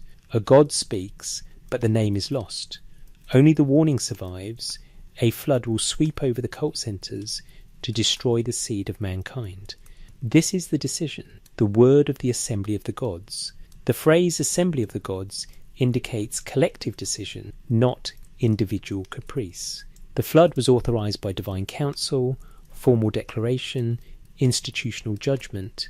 This was policy, not rage. Ziusudra is instructed to build a huge boat. The dimensions are lost to tablet damage. The construction process isn't described. The text simply states he humbly obeyed and reverentially then the tablet is damaged again. When the text resumes, the flood is already in progress. All the windstorms, exceedingly powerful, attacked as one. At the same time, the flood swept over the cult centres. After, for 7 days and 7 nights, the flood had swept over the land, and the huge boat had been tossed about by the windstorms on the great waters, Utu came forth, who sheds light on heaven and earth. Utu is the sun god. His emergence signals the flood's end. Ziusudra opens the boat's window, light streams in. He prostrates himself before Utu, makes sacrifice. The text describes an ox, a sheep. Then An and Enlil appear. The text states, they gave him life like a god. They brought down eternal breath of life for him, like a god. At that time, for preserving the animals and the seed of mankind, they settled Ziusudra the king in an overseas land, in the land Dilmun, where the sun rises. This matches the pattern from later texts. The flood survivor is granted immortality and removed from human world. Dilmun was understood as paradise, land where death does not exist. Placing Ziusudra there ensured he could not reproduce, could not contribute to post-flood population, could not disturb the divine settlement. But then the text ends, abruptly, mid-theme. The tablet breaks off without describing the post-flood world, the redesign of humanity, the terms of continued existence. Everything the Atrahasis epic would later document in detail is simply absent. This absence is significant. The Eridu Genesis, as oldest flood narrative, either didn't know about the post-flood modifications or knew and chose not to record them. Either possibility raises questions. If the modifications weren't yet part of the story, that suggests they were later theological development. Perhaps humanity initially understood the flood as one-time catastrophe, not as trigger for permanent redesign. The harsher implications, infertility, infant mortality, chronic disease as divine policy, might have been added to explain ongoing suffering in later periods. Alternatively, if the Eridu Genesis knew the modifications but didn't record them, that suggests strategic omission. Perhaps these details were too disturbing, too likely to generate resistance. Better to document the flood as extraordinary event, not as beginning of permanent punitive system. We cannot know which interpretation is correct. The text is too damaged, too fragmentary, but its incompleteness is itself revealing. Because the Eridu Genesis was copied despite its damaged state, multiple versions existed. The story circulated through Mesopotamia for over 1,000 years in incomplete form. This suggests the fragment was sufficient. The basic narrative, flood, survivor, divine favour, conveyed necessary information. The details, whether lost to damage or never included, were not essential for the text's function. That function appears to be memorial. The Eridu Genesis preserved memory of catastrophe that divided ages. Before flood, 5 cities, kingship, civilization functioning. After flood, 1 survivor, divine gift, new beginning. The contrast was the message. Everything changed. The world before was lost. The world after was different. But there's one detail in the Eridu Genesis that appears nowhere else. The text describes Ziusudra opening the boat's window and prostrating himself before Utu, the sun god. In later versions, Atrahasis, Gilgamesh, the survivor makes sacrifice to the gods in general. They smell the offering and gather like flies. But in the Eridu Genesis, Ziusudra specifically worships Utu, the sun god, the one who brings light after darkness, order after chaos, measurement after formlessness. Utu's presence at the flood's end suggests he played a role in its resolution. This might explain why Ziusudra was granted immortality. Perhaps Utu advocated for him, as Enki-E advocated for Atrahasis in later texts. The assembly of gods authorized the flood, but individual god protected one human, ensuring species survival. This pattern, collective judgment, individual mercy, appears throughout these texts. The divine council decides. One god subverts. Humanity survives, but diminished. The pattern suggests internal divine politics, disagreement about how to handle the human problem. Enlil wanted elimination. Enki wanted preservation. The compromise was reduction with redesign. The flood killed most humans. The survivors were modified to prevent recurrence. Both gods achieved partial victory. But the Eridu Genesis doesn't document this political dynamic. It simply states the flood happened, one human survived, he was granted eternal life. The theological complexity evident in later texts is absent or unrecorded. This raises final question about the fragmentary nature of this tablet. What was in the missing 37 lines before the flood? What was in the sections now damaged beyond recovery? One possibility, the missing text described pre-flood humanity in ways that later tradition found uncomfortable. Perhaps the original version was too explicit about divine capriciousness, too honest about God's self-interested motivations. Later texts refined the narrative, adding justification, building theological framework that made the flood comprehensible as divine justice rather than divine convenience. The Eridu Genesis might preserve older, less refined version, where God simply decided to destroy humanity without elaborate rationale. They were annoyed. They had power. They used it. The survivor was lucky exception, not moral exemplar. This reading finds support in the text's description of Ziusudra. He's called humble, obedient, reverential, but nothing in the surviving text describes specific actions that demonstrated these qualities.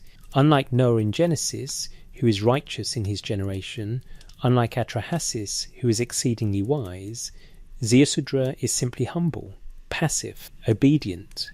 Perhaps that's the point. The original story didn't require moral justification. The gods acted, humans obeyed or died. The one who survived was the one who obeyed divine warning when it came. His qualities mattered less than his proximity to divine favour. This is harsher theology than what later texts developed. It suggests divine human relationships function through power and compliance rather than moral coherence. The gods didn't need reasons to destroy humanity. They had authority. That was sufficient. The fragmentary state of CBS 10673 means we cannot confirm this reading, but the trajectory from Eridu Genesis to Atrahasis to Biblical Genesis shows clear evolution toward increasing justification of divine action. Later versions add reasoning, moral frameworks, explanations for why the flood was necessary. The earliest version simply states it happened.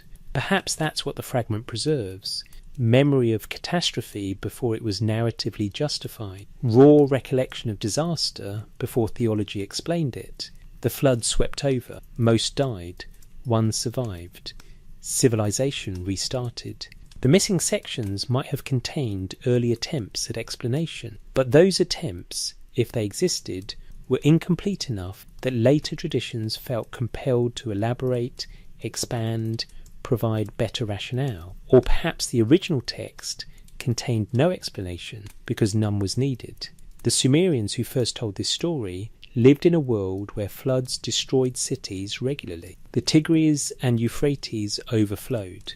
Levees failed, settlements were abandoned and rebuilt elsewhere. Catastrophic flooding was experiential reality, not mythological invention. The Eridu Genesis might simply document particularly devastating flood that destroyed multiple cities simultaneously. The 5 cities listed, Eridu, Bad Tabira, Larak, Sippar, Shuruppak, might represent actual settlements lost in single inundation event. The lone survivor's story might preserve memory of refugee who escaped and later claimed divine protection. Over centuries, this memory became theology. The flood became divine judgment. The survivor became divinely chosen. The practical disaster transformed into cosmic drama. But at its core, preserved in fragmentary clay, lay simpler story, water rose, cities drowned, one man lived to tell about it. The Eridu Genesis, in its incompleteness, reminds us that these were not originally systematic theological texts. They were stories told and retold, copied and recopied, gradually elaborated and refined. The damage to CBS 1673 reveals the fragility of this transmission. Knowledge could be lost. Sections could crumble. Later generations had to work with incomplete information, filling gaps through interpretation and elaboration. The result was textual tradition, where earlier and later versions coexisted, each preserving different elements, different emphases, different theological frameworks. The Eridu Genesis was older. The Atrahasis was more elaborate. The Gilgamesh incorporated the story within larger heroic narrative. Genesis transformed it into covenant theology, but all versions preserved the core. There was a flood. It was divine action. One human survived. The world that came after was different from the world before. The fragmentary tablet in Philadelphia bears witness to this pattern. Its gaps and damages testify to both preservation and loss. Someone valued this story enough to copy it. Someone else lost sections to time and accident. What survives is partial, incomplete, requiring careful interpretation. But even partial, it tells a central story. Humanity made mistake. The gods responded with catastrophe. One family survived. Civilization began again, diminished. And the question that haunts the fragment's gaps remains: what exactly was humanity's mistake? The missing 37 lines might have told us, but those lines are gone, lost to time, left to later texts to answer differently, to impose frameworks, to build justifications. The silence where explanation should be might itself be the message. The flood swept over. That was sufficient. Understanding why was luxury for survivors who had time to ask. Those who drowned never got to ask at all. Patterns across civilizations, Egypt, India, and the global echo. The Mesopotamian pattern, humanity makes noise, gods send catastrophe, population is reduced, was not unique to Sumer. Similar narratives appear across cultures separated by vast distances and centuries, suggesting either common experience of catastrophic flooding or transmission of mythological framework across civilizational boundaries. The Egyptian version appears in a text called the Book of the Heavenly Cow, preserved on walls in royal tombs from the New Kingdom period, 1550-177 BC, though the story itself is believed to be much older. The narrative describes humanity rebelling against the sun god Ra. The text doesn't specify what form this rebellion took. The Egyptian phrase is simply that men plotted against Ra. But Ra's response suggests the threat was significant. He convened assembly of gods, including his father Nun, the primordial ocean, and his divine eye Hathor. The council's decision was elimination. Ra commanded Hathor, in her form, as the fierce goddess Sekhmet to slaughter humanity. The text describes her descending to earth and beginning systematic massacre. She slaughtered men, and her heart was glad when she did it. This continues for days. Sekhmet wades in human blood, delighting in destruction. The text specifies that she did not stop when the night came, continuous killing, day and night, until humanity approached extinction. Then Ra changed his mind. The text states, "My heart is grieved to have to destroy them." He decided to save remaining humans, but faced problem. Sekhmet was now in blood frenzy, impossible to stop through simple command. So Ra devised stratagem. He ordered large quantities of beer to be brewed and mixed with red ochre to resemble blood. This beer was poured out in fields where Sekhmet would pass. She saw the red liquid, assumed it was blood, and drank deeply. The beer intoxicated her so completely that she fell asleep and forgot her mission of slaughter. When she woke, transformed back into gentle Hathor, humanity was saved. But Ra declared he was exhausted by the experience and would withdraw from direct earthly governance. He ascended to the heavens, creating the sky cow that carries him, and established the current order where gods rule from distance rather than presence. The parallels to Mesopotamian narratives are striking. Humanity does something that angers the gods. Divine counsel authorizes destruction. Systematic slaughter begins. One god regrets the decision. Clever intervention stops the killing before extinction. Gods withdraw from direct earthly contact. Post-catastrophe world is diminished version of what came before. The differences are also significant. In the Egyptian version, the catastrophe is direct divine violence, not flood. The intervention that stops it is deception rather than preservation of one family. And crucially, the Egyptian text never specifies what humanity did to deserve destruction. The rebellion is mentioned but not described.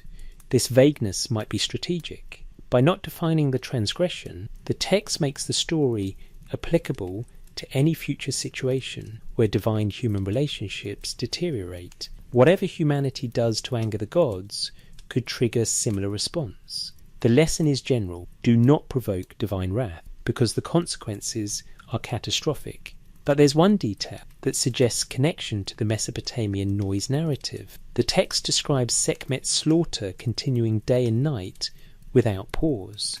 This is specifically noted as disturbing to Ra. The goddess's violence generated continuous disturbance, unrelenting chaos. Ra's solution, stopping Sekhmet through intoxication, restored quiet. The killing stopped.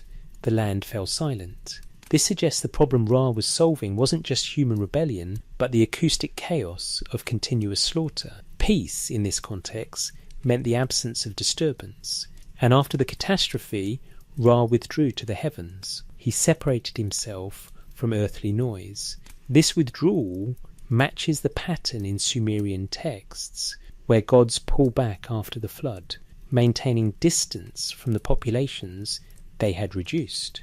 The Egyptian version, then, might preserve variant of the same underlying narrative. Excessive human presence disturbs divine order, gods nearly eliminate humanity, wisdom prevails to limit rather than complete the destruction, divine withdrawal creates new relationship paradigm. Evidence of transmission between Egypt and Mesopotamia exists in diplomatic correspondence, trade records, and shared mythological motifs.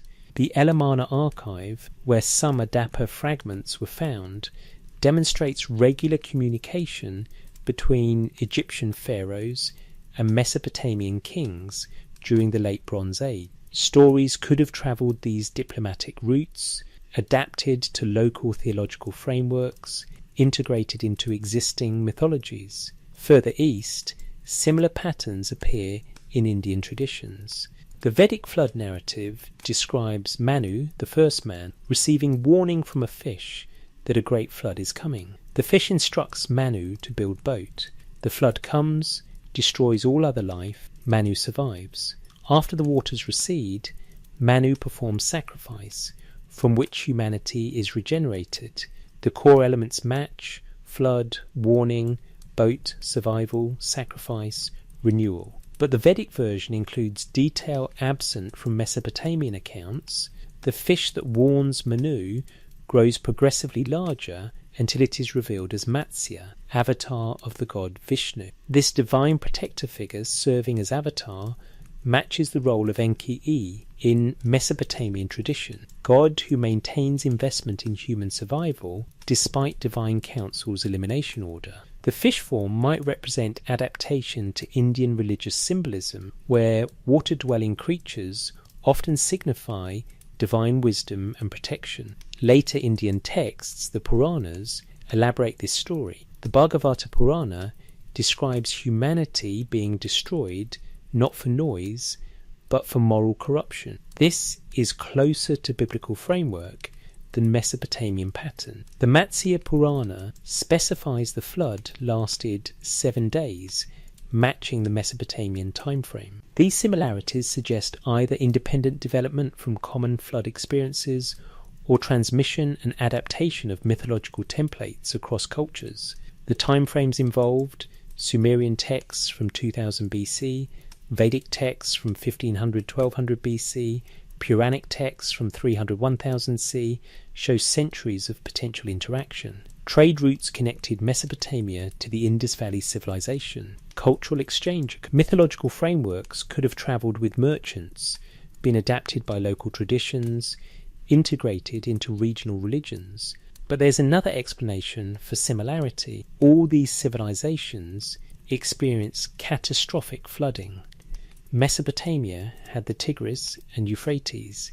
Egypt had the Nile. The Indus Valley had its own river systems. Each region knew floods intimately. Each had experienced floods devastating enough to destroy cities, kill populations, force relocations.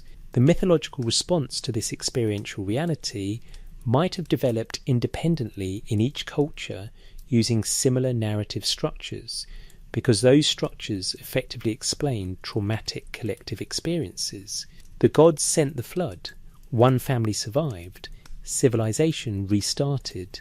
This template worked psychologically, theologically, socially. What makes the Mesopotamian version distinctive is not the flood itself, but the specific attribution of cause. Humanity made noise, disturbed divine rest, was punished through population reduction. This precise explanation appears most clearly in Sumerian and Akkadian sources. Other traditions preserved flood narratives without this specific causation, unless the causation was present but unexpressed. The Egyptian text's vagueness about humanity's rebellion might conceal original understanding that human population density, human acoustic presence, human civilization itself had become intolerable to gods who required quiet. Similarly, the Vedic tradition's emphasis on moral corruption might be later overlay on earlier story where the problem was simply human excess. Too many people, too much activity, too much disturbance of cosmic order. Reading these texts as variations on shared theme reveals common pattern. Gods create humans for purpose. Humans fulfill purpose too successfully or differently than intended. Gods respond with near extinction. Surviving humans live in modified relationship with divine powers. This pattern structures divine-human relationships as fundamentally unstable. Humans cannot simply obey and thrive. Our obedience, our success, our very existence creates problems that require divine correction. The only stable state is diminished state, reduced populations, limited lifespans, built-in vulnerabilities that prevent us from becoming too much. The global echo of this pattern in multiple traditions suggests it resonated across cultures because it explained common experiences. Cities did grow loud, populations did strain resources, catastrophic floods did destroy civilizations.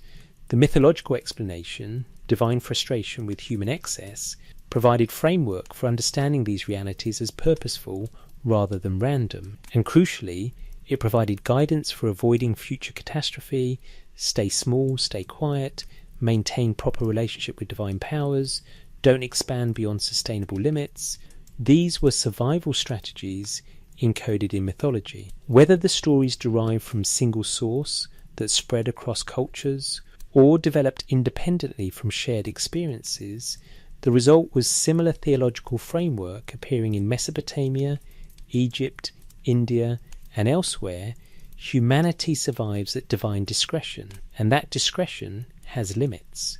The civilizations that preserved these stories lasted thousands of years. Perhaps their longevity derived partly from the caution their founding myths instilled. Stay beneath a threshold. Don't trigger divine response. Remember what happened last time humanity forgot its place. The tablets recording these narratives are scattered across museums now. The Atrahasis epic in the British Museum, the Eridu Genesis in Philadelphia, Egyptian tomb texts preserved in situ, Vedic texts transmitted orally, then written down centuries later. Each culture preserved its version of the catastrophe. Together they suggest humanity's first mistake was universal, not unique to Sumerians, but pattern recognized across civilizations. We thrive too successfully, we disturb cosmic order, we face correction. The specific form of that correction varied by region. Flood in Mesopotamia, divine slaughter in Egypt, cyclic destruction and renewal in Indian traditions. But the underlying dynamic remained consistent. Divine powers maintain ultimate authority. Human success has limits. Crossing those limits triggers response.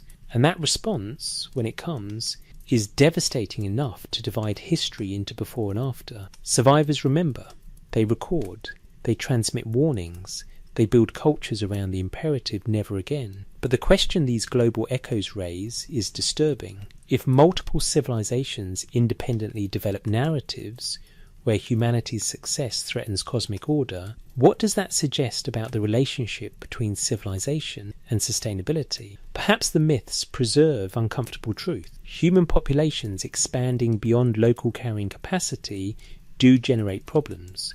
Dense urban centres do create social, environmental, acoustic stress. Civilizational complexity does require careful management to avoid collapse. The gods in these narratives might represent natural limits personified. Divine frustration with human noise might encode recognition that unchecked growth generates unsustainable conditions.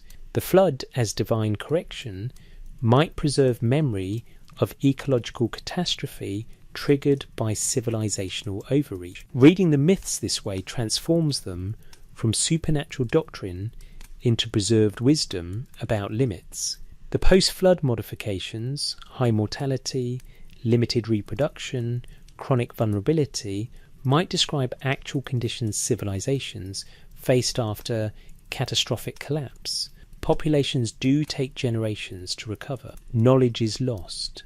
Infrastructure must be rebuilt. The survivors live diminished lives compared to pre-catastrophe society. Whether gods literally sent the flood, or whether flood metaphorically represents collapse, triggered by exceeding sustainability thresholds, the practical lesson remains: maintain balance, respect limits, understand that unlimited growth generates correction. Every civilization that preserved these stories had experienced collapse or near collapse.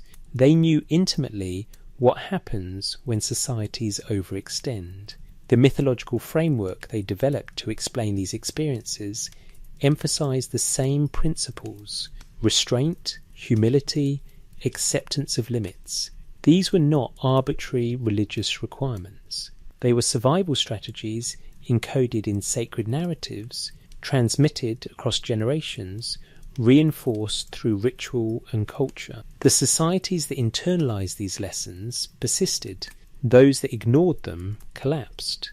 The texts surviving in museums today bear witness to this pattern. They were copied and recopied because they conveyed essential information. Humanity had made mistake. The consequences were catastrophic. Future generations must not repeat it. The global distribution of similar narratives suggests the lesson was important enough that multiple cultures developed their own versions.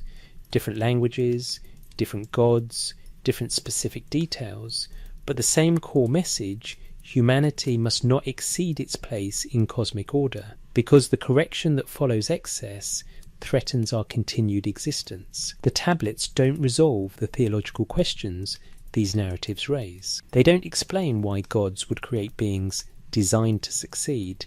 then punish them for succeeding. They don't justify the suffering built into post-catastrophe human condition, but they document that these questions were ancient. Humans have wondered for 4,000 years or more why we must be mortal, why we suffer disease and loss, why population growth seems to trigger correction through disaster. The Mesopotamian answer, preserved across tablets now scattered in museums, was simple and harsh: we made too much noise. The gods responded: we were redesigned to stay quiet. Other cultures preserved variations, but the pattern held. And anyone reading these texts carefully, following their thread across civilizations, encounters the same disturbing implication: humanity's greatest mistake was succeeding too well at being human. What the Proverbs remembered. Scattered across multiple tablets, from Nippur, from Ur, from cities whose names we remember only because they wrote them in clay, are collections of Sumerian proverbs, brief statements, folk wisdom, everyday advice. None of these proverbs explicitly mention the flood or divine judgment, but reading context of the larger mythological framework, they reveal how deeply the lesson of restraint penetrated ordinary culture. The proverbs don't preach, they observe, they describe consequences, and repeatedly they warn against the exact behaviours that the creation and flood narratives identified as problematic: noise, boasting, expansion, excess. You should not boast, then your words will be trusted. This appears in multiple proverb collections, simple advice on social reliability. But the verb translated boast is the same root used in flood narratives to describe excessive noise. To boast is to make yourself verbally prominent, to disturb quiet, to draw attention. The proverb doesn't explain why boasting undermines trust. It simply states the correlation: loud self-promotion generates suspicion. Quiet reliability generates confidence. The lesson is practical, but it reinforces broader cultural pattern: less is more, quiet is better, restraint generates positive outcomes.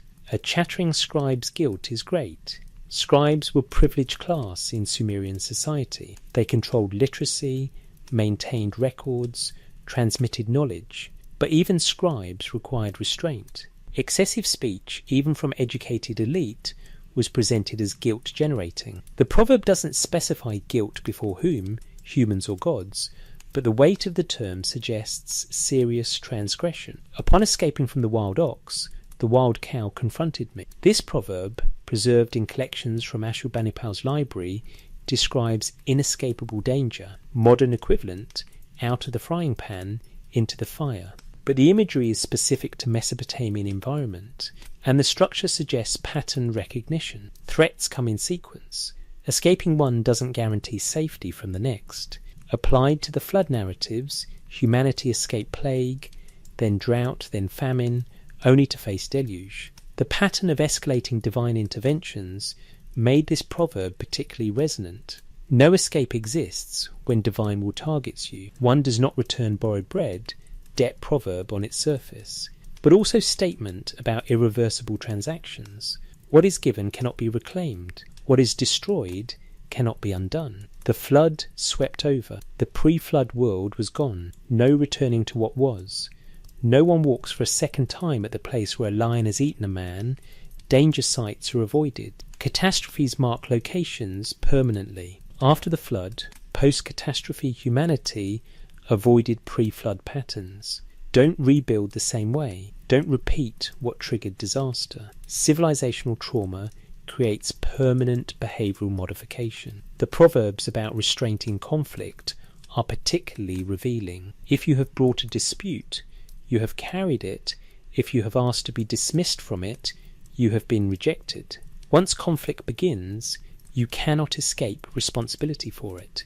You initiated, you carry consequences. This structure mirrors divine human relationships in flood narratives. Humanity initiated noise. Gods responded. Humanity couldn't escape consequences through pleading. A vicious donkey hangs its neck, however. A vicious man, my son. The proverb breaks off without completing the parallel. The donkey shows submission. The man what? The text doesn't say. suggesting the outcome for vicious men was too well known to require stating. Punishment, correction, elimination. Several proverbs deal specifically with voice and speech control. Tell a lie and then tell the truth, it will be considered a lie. Reputation shapes interpretation. Previous behaviour determines credibility. This might seem obvious, but in context of civilization that believed their ancestors' noise triggered catastrophe, it takes on added meaning. Humanity established reputation through pre-flood excess. Post-flood promises of restraint would be viewed suspiciously. The gods had reason to distrust. Only sustained demonstration of quiet compliance could rebuild credibility. The negligent one ruins his family. Negligence wasn't just personal failure, it threatened the collective unit that depended on individual responsibility. In post-flood framework, where population control was divine policy, every family's survival depended on avoiding behaviours that might trigger intervention. One negligent person could doom an entire household. You should not work using only your eyes. You will not multiply your possessions using only your mouth. Action produces results, not observation or speech. But notice the verb, multiply, the same term used in creation narratives to describe population growth. The proverb subtly warns against multiplying through passive means. Work is required. Effort is necessary. Growth doesn't happen through wishful speech. This connects to the noise problem. Words don't build civilization, labour does. But excess words, boastful speech, loud claims without corresponding action, these generate the acoustic disturbance without productive result. Better to work silently than speak loudly. The strong one can escape from anyone's hand, except divine hands. The proverb celebrates strength, but doesn't specify its limits. The flood narratives provided those limits. No human strength escapes divine judgment. Even the strongest cities, the most fortified walls, the most numerous populations, all drowned when the gods decided. Fate is a wet bank, it can make one slip. Fate is unstable foundation. What seems secure can suddenly give way. This describes lived experience in Mesopotamia, where riverbanks collapsed, where floods changed courses, where solid ground became treacherous water without warning. But it also captures theological uncertainty. Divine favour is not permanent. What the gods grant, they can revoke. The instructions of Shurupak, which we examined earlier, functioned as extended proverb collection. But shorter proverb traditions preserve similar wisdom in condensed form. These brief statements circulated orally, were memorized, shaped daily decisions. For the shepherd, he stopped searching, he stopped bringing back the sheep. Abandonment proverb. The shepherd gives up his duty. But why? The text doesn't explain. Perhaps exhaustion, perhaps futility, perhaps recognition that some things cannot be recovered once lost. Applied to post-flood humanity, the gods stopped searching for pre-flood civilization. They stopped trying to bring it back. They accepted its loss and rebuilt differently. Some things, once destroyed, should remain destroyed.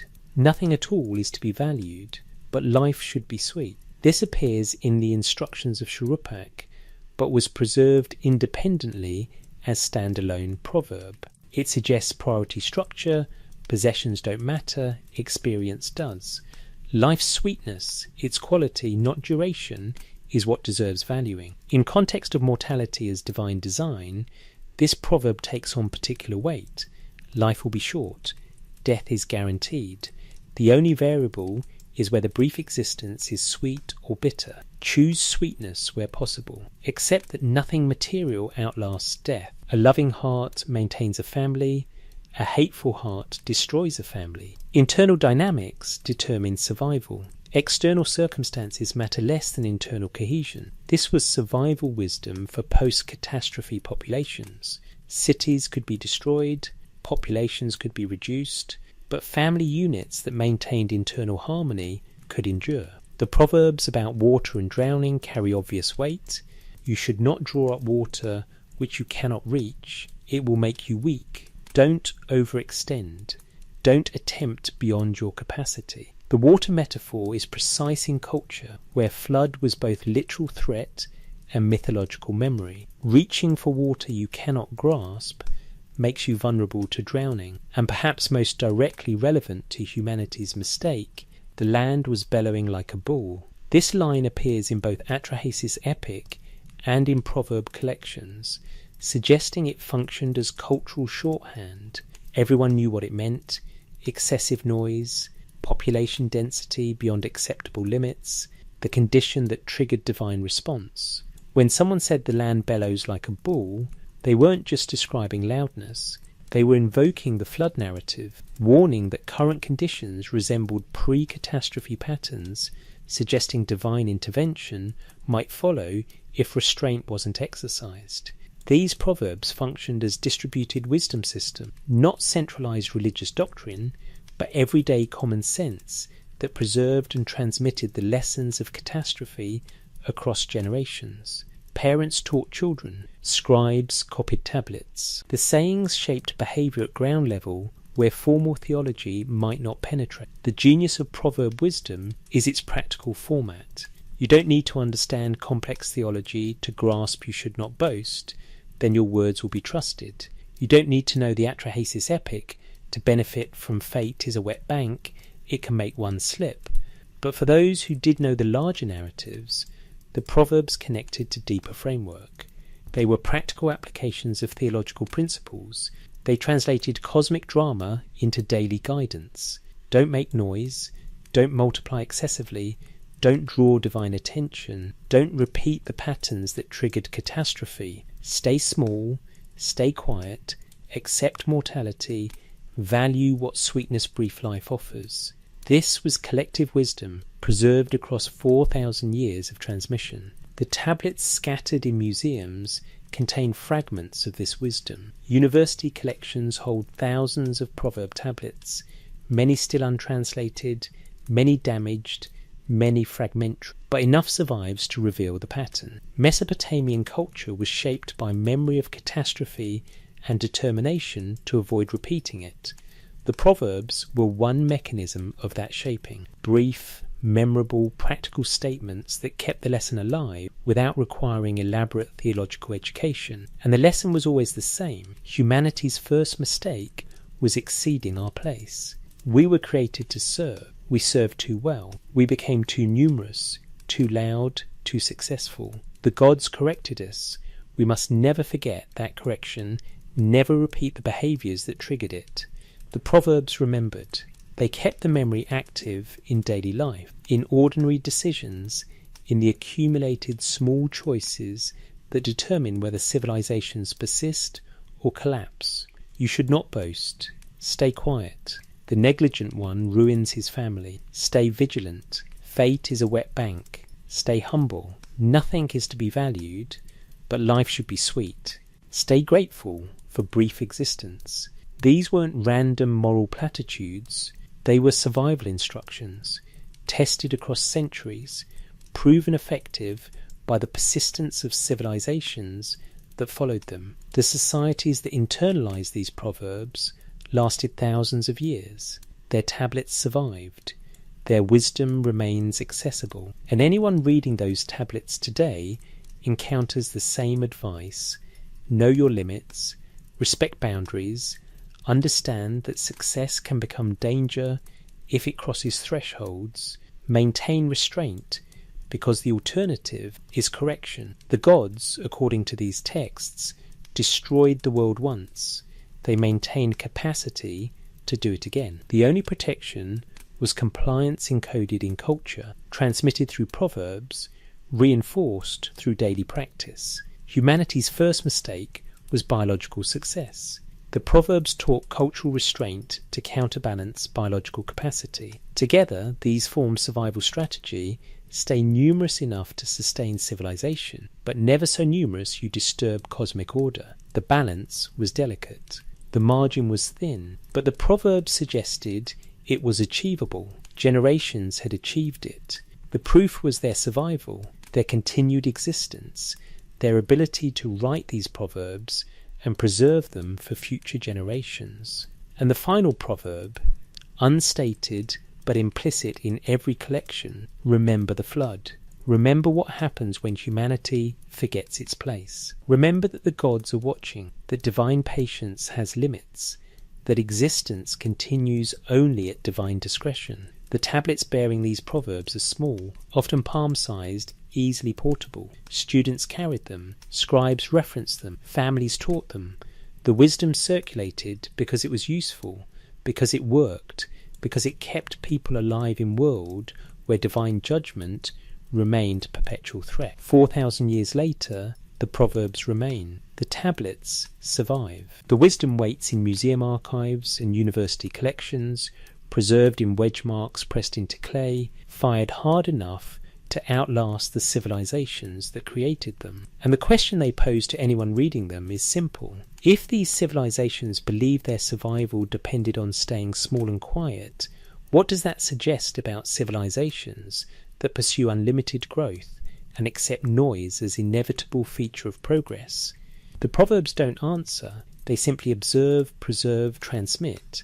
The lesson is there for anyone willing to read cuneiform and contemplate what ancient wisdom might still apply. Humanity made noise. The gods responded. We were corrected. The proverbs remember. Whether modern civilization remembers is a different question entirely. The question that remains in the clay. The tablet feels cold. Not metaphorically, but literally cold, the way clay fired 4,000 years ago stays cool even in climate-controlled museum storage. BM 78941 sits where we began, in the British Museum's archives, its cuneiform script as clear as the day the scribe pressed wedges into wet earth and set it to dry in Mesopotamian sun. The tablet documents what the gods decided: humanity disturbed their rest, so humanity was reduced. The noise problem was solved through population control, through biological modification, through built-in limitations ensuring we would never again reach pre-flood numbers. This was presented as policy decision, divine administration, cosmic maintenance.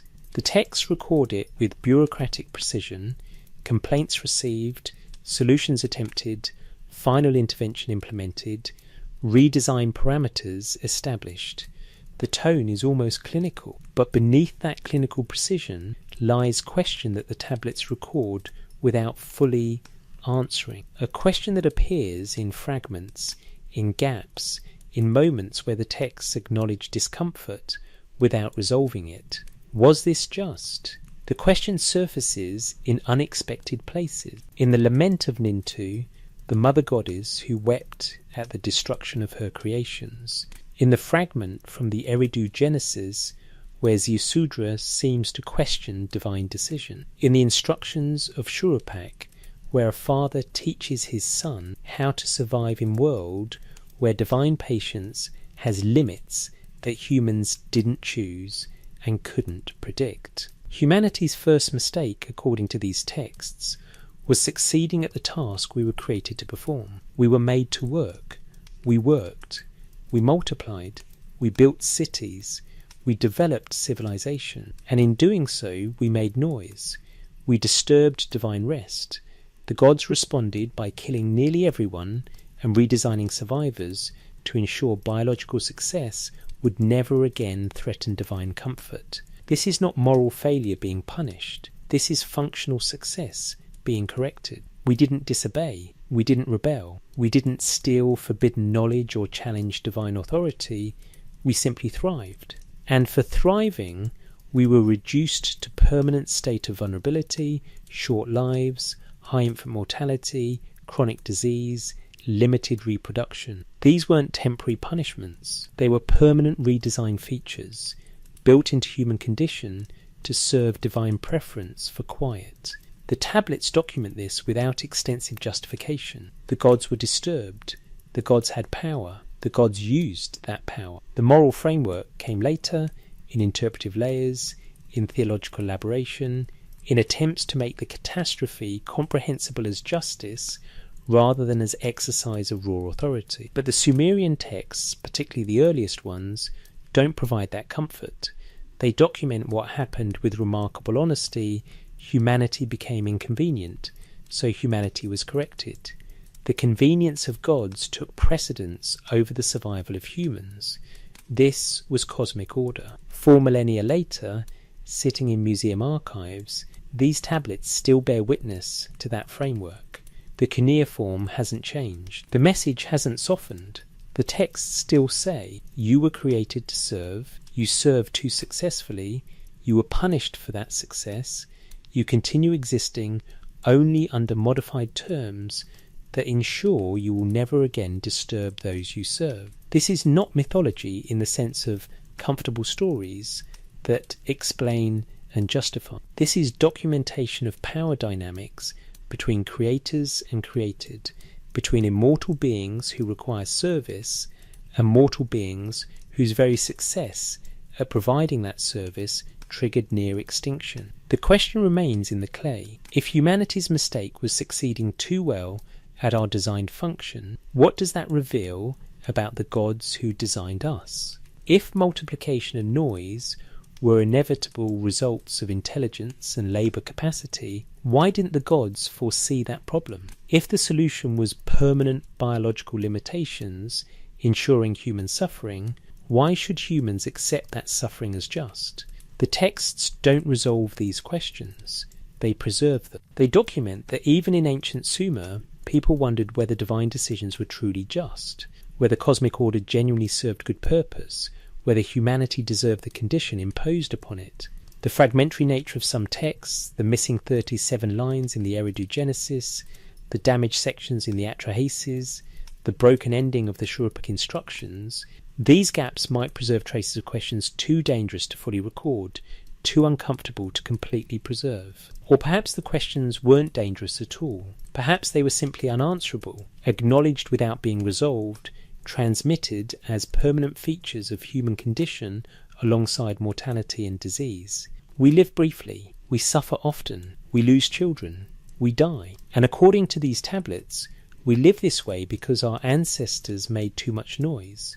The tablets sit in museums, the question sits in the clay, and anyone who encounters these texts must decide what to make of them: ancient error, valuable history, preserved wisdom, or uncomfortable truth about power and survival that still applies. The cuneiform remains clear, the translation remains accurate, the message remains disturbing. Humanity's first mistake, according to the oldest written records of civilization, was being too successfully human, and the price we still pay, the mortality and vulnerability and suffering built into existence, traces back to that original success and the divine response it triggered. The tablets don't offer comfort, they offer memory, not of gods who loved us, but of gods who needed us and who corrected us when need became complicated by noise. Perhaps that's enough. Perhaps memory, preserved across 4,000 years in wedge marks pressed into clay, serves its purpose simply by surviving. These stories shaped civilizations. These warnings prevented repetition. These texts, uncomfortable as they are, kept humanity aware of limits and conscious of the cost of exceeding them. The flood did not return. Post-flood civilizations persisted. The lesson, apparently, was learned.